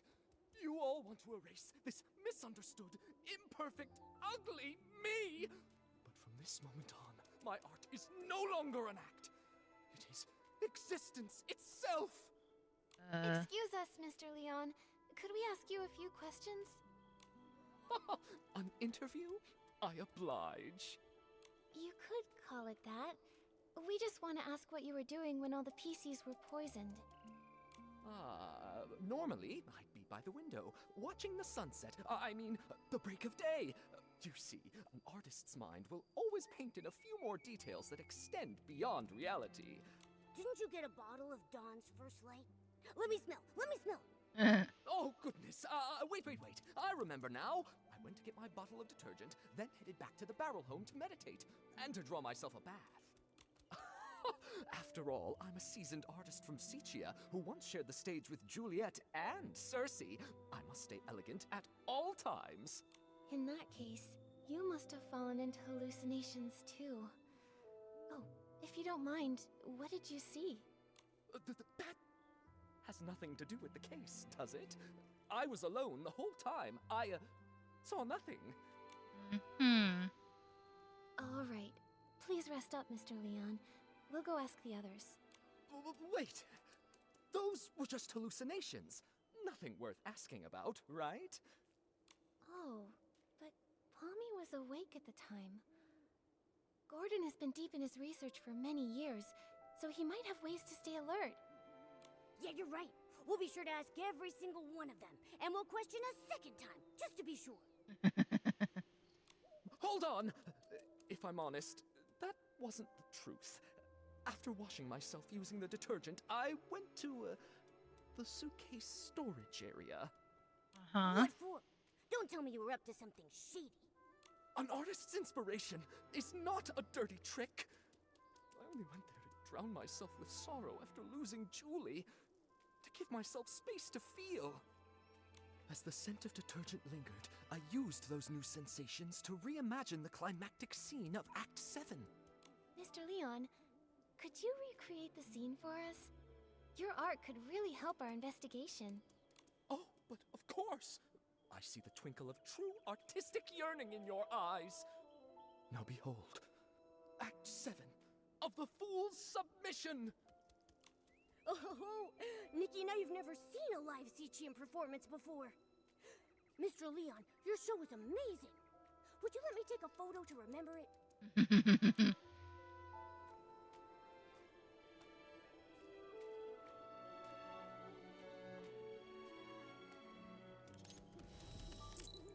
Hi, Nikki. Oh! He floats upside down. You'd rather embrace a perfect lie than accept the raw truth I bring? Well, what is it? Do you not feel your hearts being moved by my words? What a performance. He's so full of conviction. And very helpful to our investigation. Looks like your shadow is an upside-down PC, just like the witnesses said. What? Who dares desecrate my art? Attempted murder upon the artistic spirit! Was it that lady guarding the suitcase? Or that clumsy little rascal hauling all those bottles and jars? Oh? Could it be Leora? The tragedy of Sichia! A betrayal from a fellow country spirit cuts deeper than the booze of the crowd! Whoa, calm down. Nope, it wasn't Leora. But can I ask why you would assume it was her? Don't tell me that you saw her near the suitcase storage area at the time. Of course!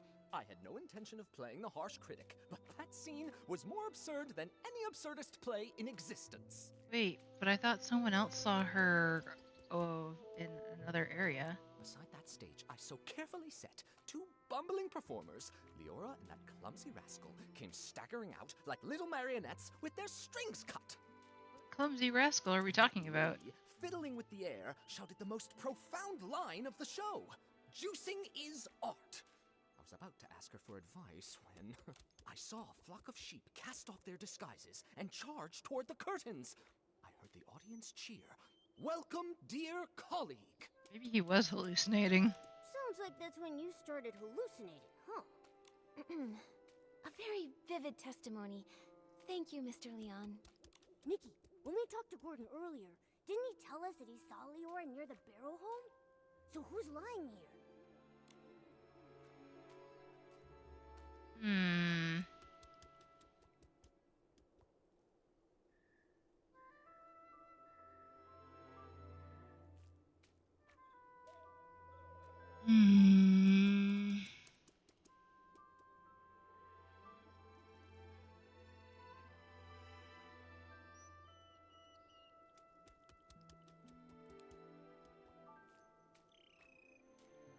Wait. Why would Gordon lie, though?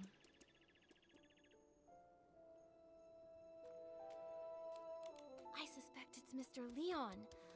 He wanted to throw himself onto Madame Julie's suitcase in mourning. Maybe he was making another attempt. But an other witness talked about him in their testimony.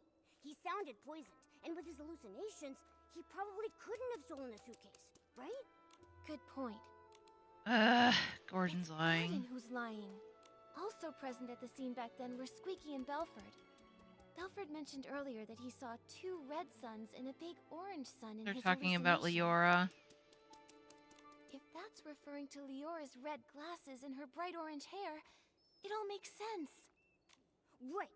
But then, why would that experiment-obsessed guy give Leora a false alibi? He doesn't even know her. But does he? Who says he doesn't? Momo, let's follow him and see if anything is out of the ordinary. We just have to be careful not to alert him. I can't believe that Gordon would help a PC from Sichia cover up evidence. They must be hiding some kind of shared secret. If we ask him directly, he might not tell us anything. We should be sure to tail him for a while first. Oh, I'm gonna have to... Never mind.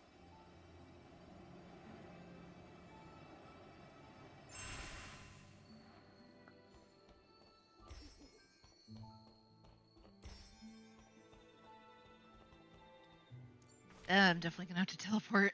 That's far further than I can fly. Forgotten village dwelling.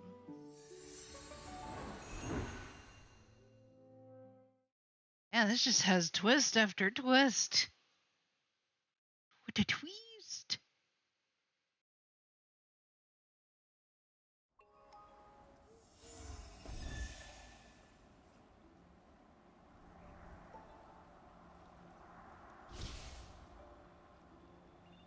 Oh, it's down there.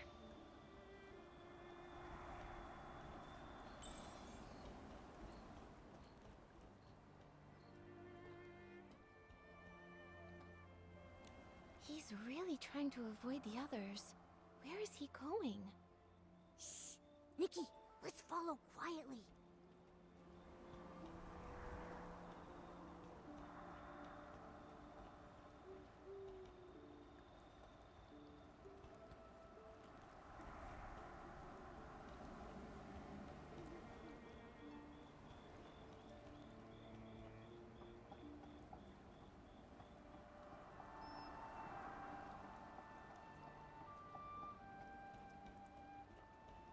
If we could snap a photo of them secretly meeting, we'd have the evidence to confront him. Nikki, don't get too close. We don't want them to catch us.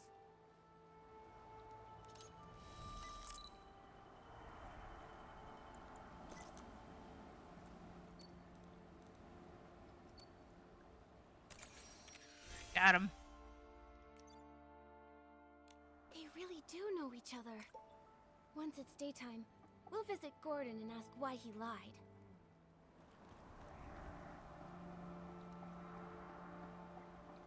Ah, but first...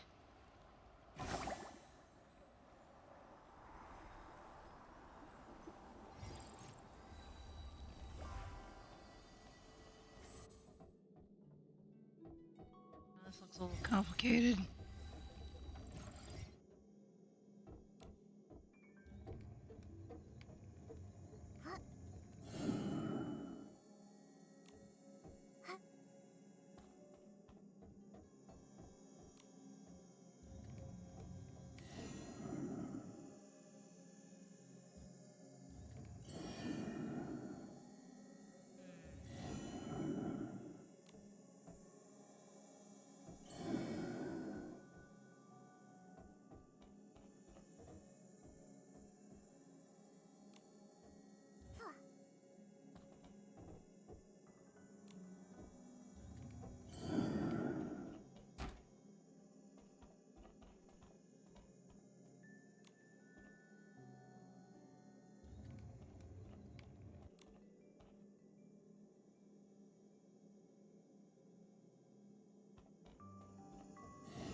Oh, I'm so... Huh?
Well, that was.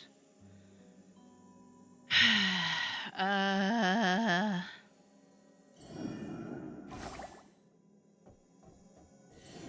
Alright. Yep. Nope. Too tall.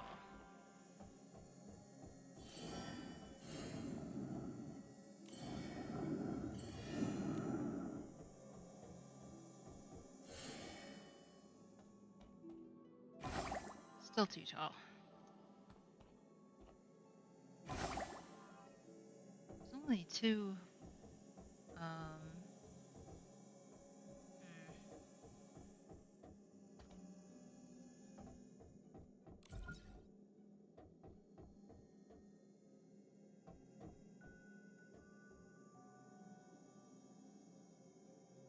I had a third box, maybe.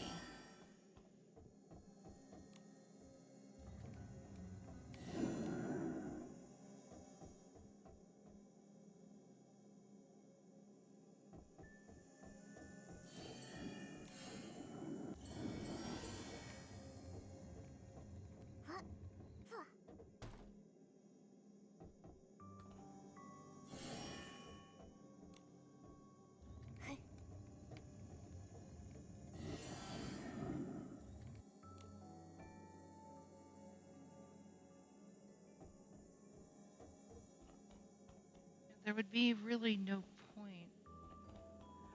Oh, wait, that's the... Okay, I see it now.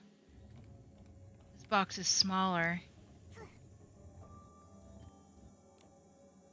This box is bigger. Much bigger.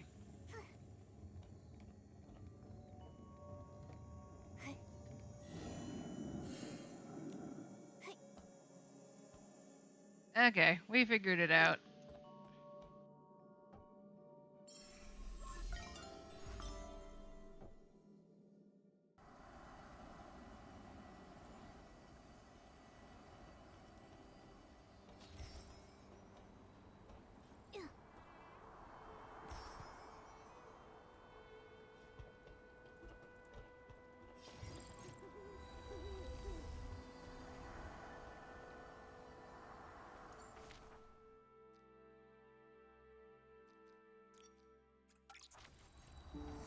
And up we go.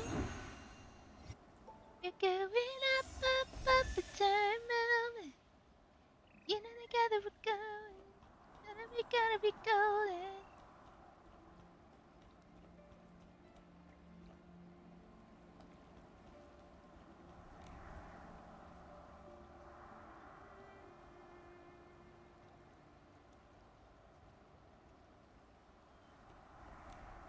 Nikki, what are you doing here? Time to question. Gordon, I have a question for you. What exactly are you doing here? Why did you give false testimony for Leora? Tell me, what's your connection to her? And to the missing suitcase? I don't understand what you're talking about. I would never fake experimental data, and I would never falsify evidence.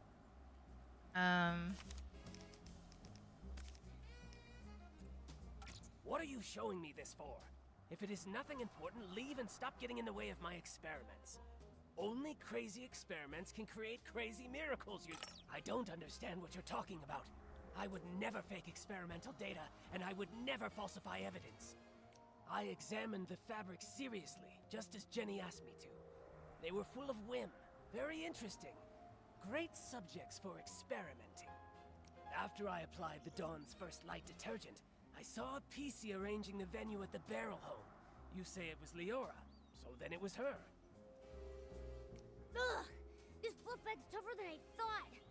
Nikki, let's hit him with the evidence! Tear those lies to shreds! I don't understand what you're talking about. I would never fake experimental data, and I would never falsify evidence.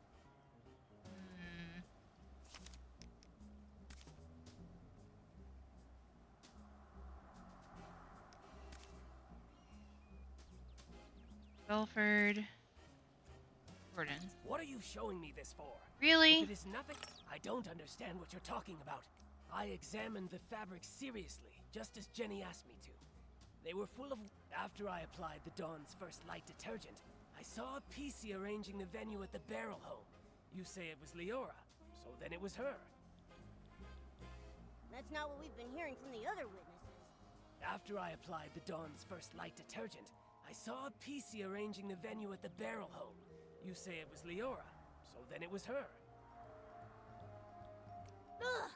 This fluffbag's tougher than I thought! I don't understand. After I applied the Dawn's first light detergent, I saw a PC arranging the venue at the Barrel Home. You say it was Leora, so then it was her. Down PC.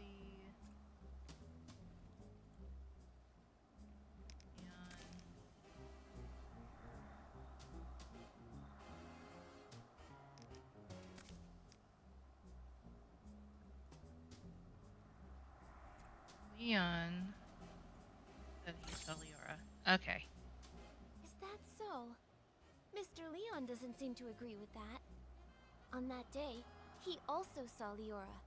Except, it was near the scene of the missing suitcase. What? Could such a coincidence actually occur? This is a disgrace to my experiments. Before Mr. Leon started hallucinating, he recalled seeing Leora appear there, which is pretty far away from the barrel home that you mentioned earlier. I don't think Leora can split herself in two. She couldn't have been in both places at once. So, who did you actually see? Or maybe you never saw Leora that day at all. Maybe you just wanted to give her a fake alibi. Why should you believe Leon? He may look crazy, but he's not truly crazy. He just rambles on about meaningless art. No matter what he says, I didn't lie for her. I don't buy data with insignificant trends, and I don't lie for a PC I don't even know. PC you don't know, huh? Ha! Leon's a PC from Sichia too. Maybe he's got a grudge against Leora.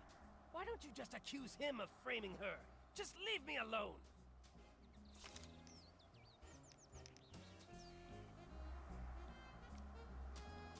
This Gordon PC, why is he so aggressive all the time? If he keeps it up, I'll give him a taste of my claws. Ha! Leon's a PC from Still won't come clean, huh? Nikki, we can't let him weasel his way out of this. There's gotta... Why should you believe Leon? He may look crazy. No matter what he says, I didn't lie for her. I don't buy data with insignificant trends, and I don't lie for a PC I don't even know.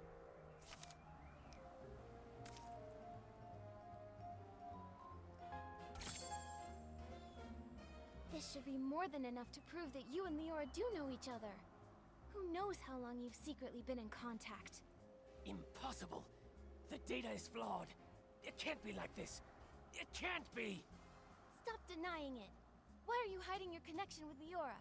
Why risk giving her a fake alibi? Why are you disrupting our investigation? You'd better have a convincing explanation. If not, I'll have to hand you and Leora over to Jenny and the others as the prime suspects for the missing suitcase. I'm sorry, but Nikki does not look intimidating at all, and she sounds even less intimidating. She sounds like she sounds like a disappointed mom. She just doesn't sound convincing at all. She's just like, I can't believe you lied to me. What do you have to say for yourself? The murder of Madame Julie.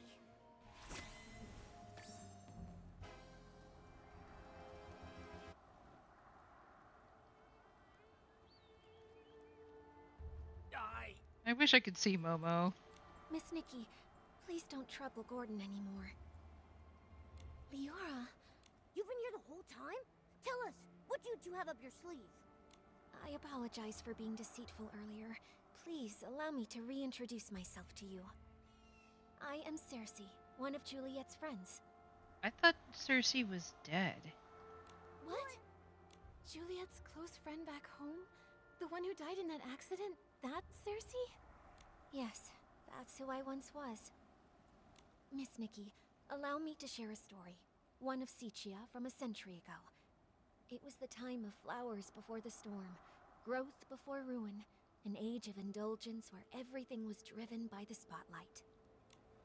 A girl from Prosperville chased her dream of fame, stepping into the dazzling lights. Never expecting that behind the spotlight grew desire and power, just like a Threadstar costume, concealing the sewn-in corpse of another life inside. You discovered what Threadstar was doing back then? That's right. The dazzling facade was ripped away, and I witnessed the awful darkness lurking beneath, so I started my search. Naive, silly, call me what you'd like. I tried to uncover the truth myself, seeking atonement for my time spent in lavish distraction. But you failed. That was Cersei's fate. A wardrobe burned to ashes, and a vague, mysterious accident. Okay, so Cersei used to be... More. Cersei left behind a Threadstar costume, and a letter she had meant to send to Juliet, all hidden in a secret safe. Hundreds of years later, Leora was born from that legacy. Now in this body, I've reunited with my old friend. Oh, Madame Julie met you in Sitia. That's the good news she wrote about.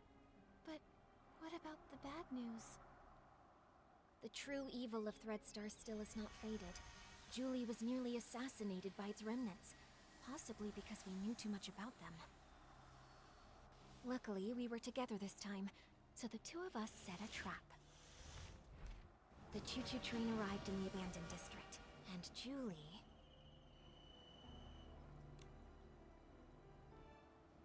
makes her entrance as a box of scraps. I knew she wasn't dead. Madame Julie, you're alive? Darling, I may be old, but I've still got death beat. I won't go down before we catch Threadstar's remnants and avenge my little Cersei. I love her already. Don't forget, right now you're Threadstar's biggest target. Oh, trust me, I'm well aware. They somehow think they still have me cornered, but that's all right with me. Faking my death is bound to turn the tables and smoke them out once and for all. So, that box of fabric is... It's my experiment. I'm infusing it with Whim, mimicking PC's fabric. All part of the experiment. Gordon really is a crazy genius, isn't he? This has all been the performance of a lifetime thanks to his brilliance. I love the fact that she's essentially like a Chanel PC. Look at the gold chains.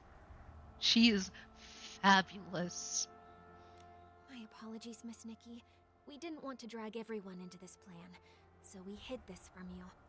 Gordon's false testimony was meant to divert your investigation away from me. Well, I also owe you an apology. I'm sorry. It's okay. I'm just still processing all this. Given how complicated this is, I understand why you kept things secret.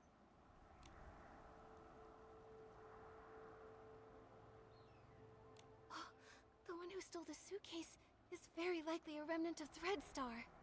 Precisely! My dear, you're a remarkably smart girl. You exposing this little scheme isn't a failure for us at all. Don't worry, we're not just sitting around eating bonbons. Gordon is helping develop a reagent to keep tabs on the suitcase, and friends from Prosperville are gathering the materials. The end of the storm is the prelude to a clear day.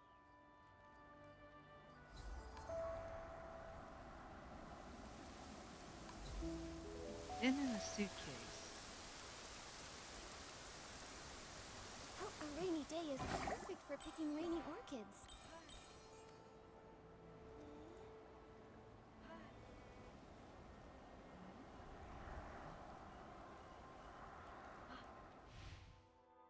Reggie is currently occupied with the quest call. You're kidding.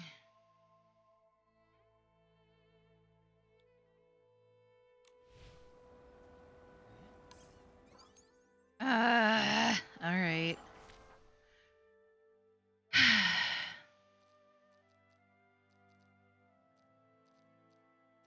See, that would be in the Wishing Woods.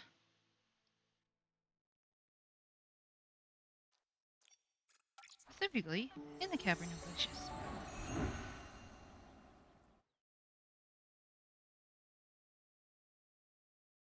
Oh, looks like my food's here. I'm gonna go grab that real quick. I will be right back.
Chicken wing, chicken wing.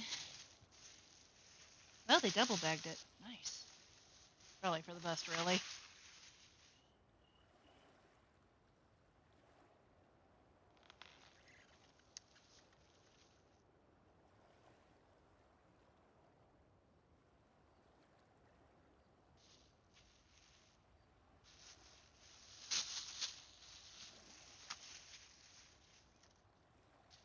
Put those off to the side.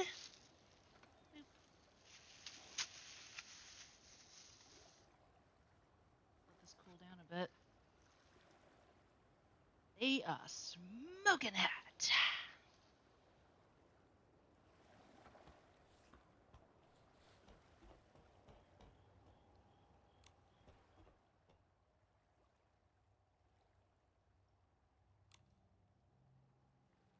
Tourist who has passed 3 rounds of the permanent interview, you did have something and deserve a fair wish by stress. By the way, since the new Wishmaster took over, the issue about pass permits has resumed, but the qualification criteria won't be lowered.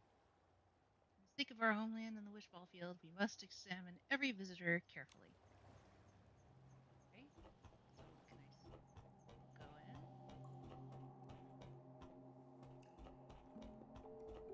Barabo.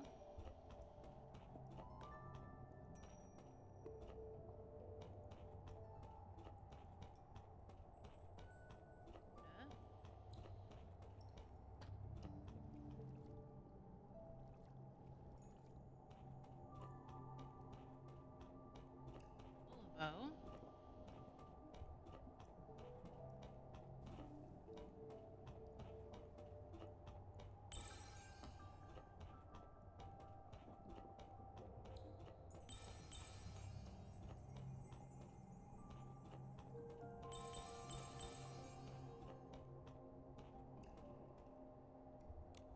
The young adventurer finally reaches a resting spot after a long, tiring journey. Just as she settles in, a strange noise echoes through the room. Supervisor Lupable, are you reading human novels again?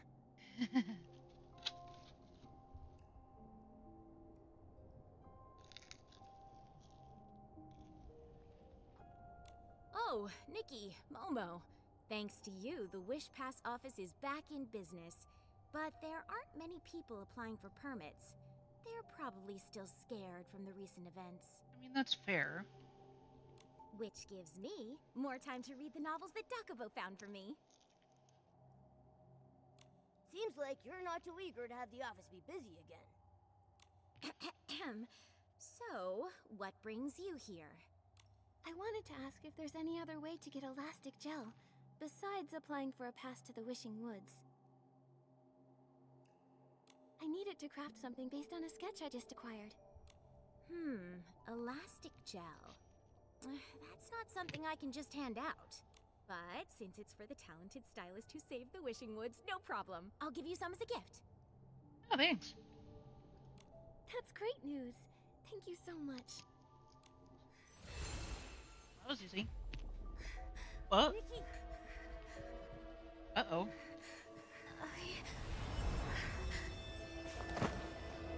What's happening?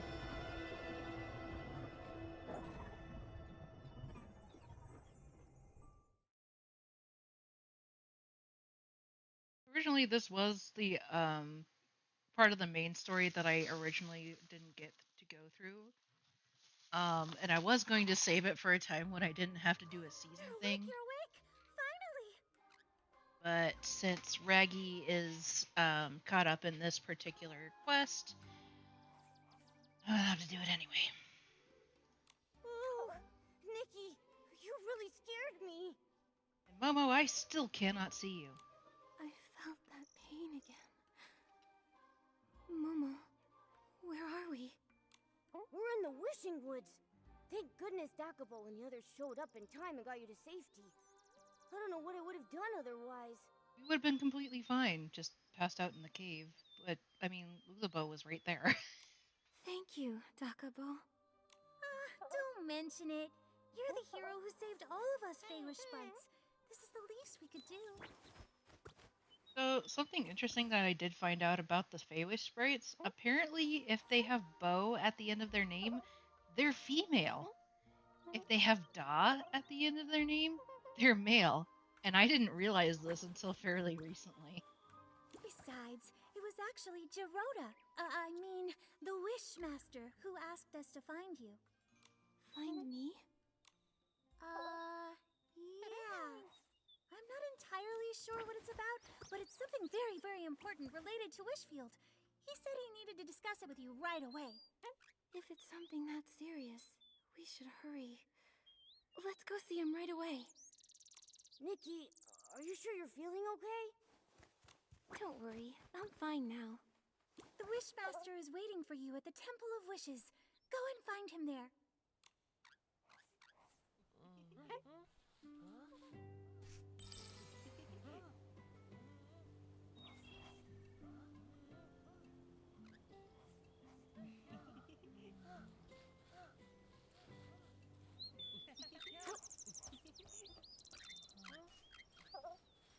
To my tiny form. Although, first... Thank you.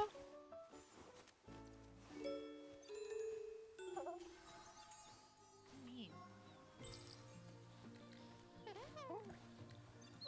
Cannot change outfit and current character status? Aye.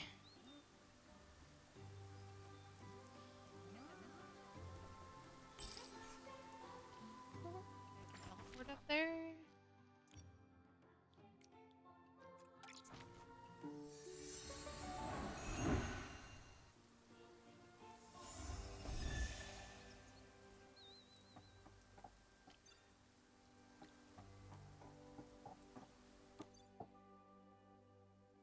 I'm trying, but you won't let me.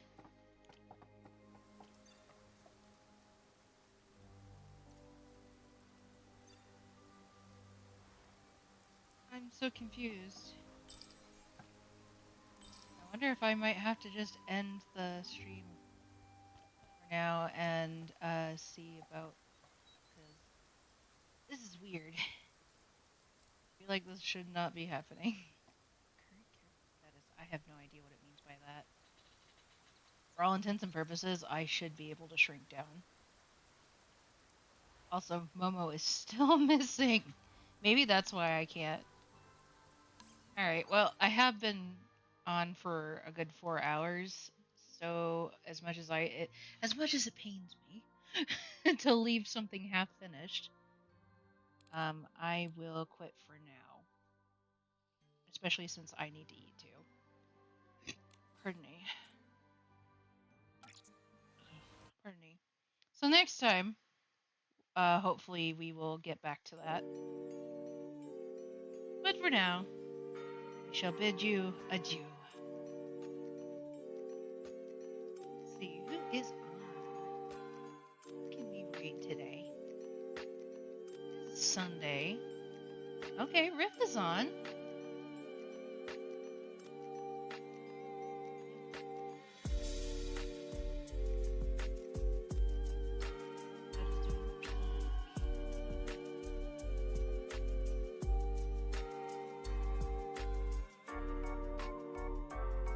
let's go. He's like, let's go chill with Riff.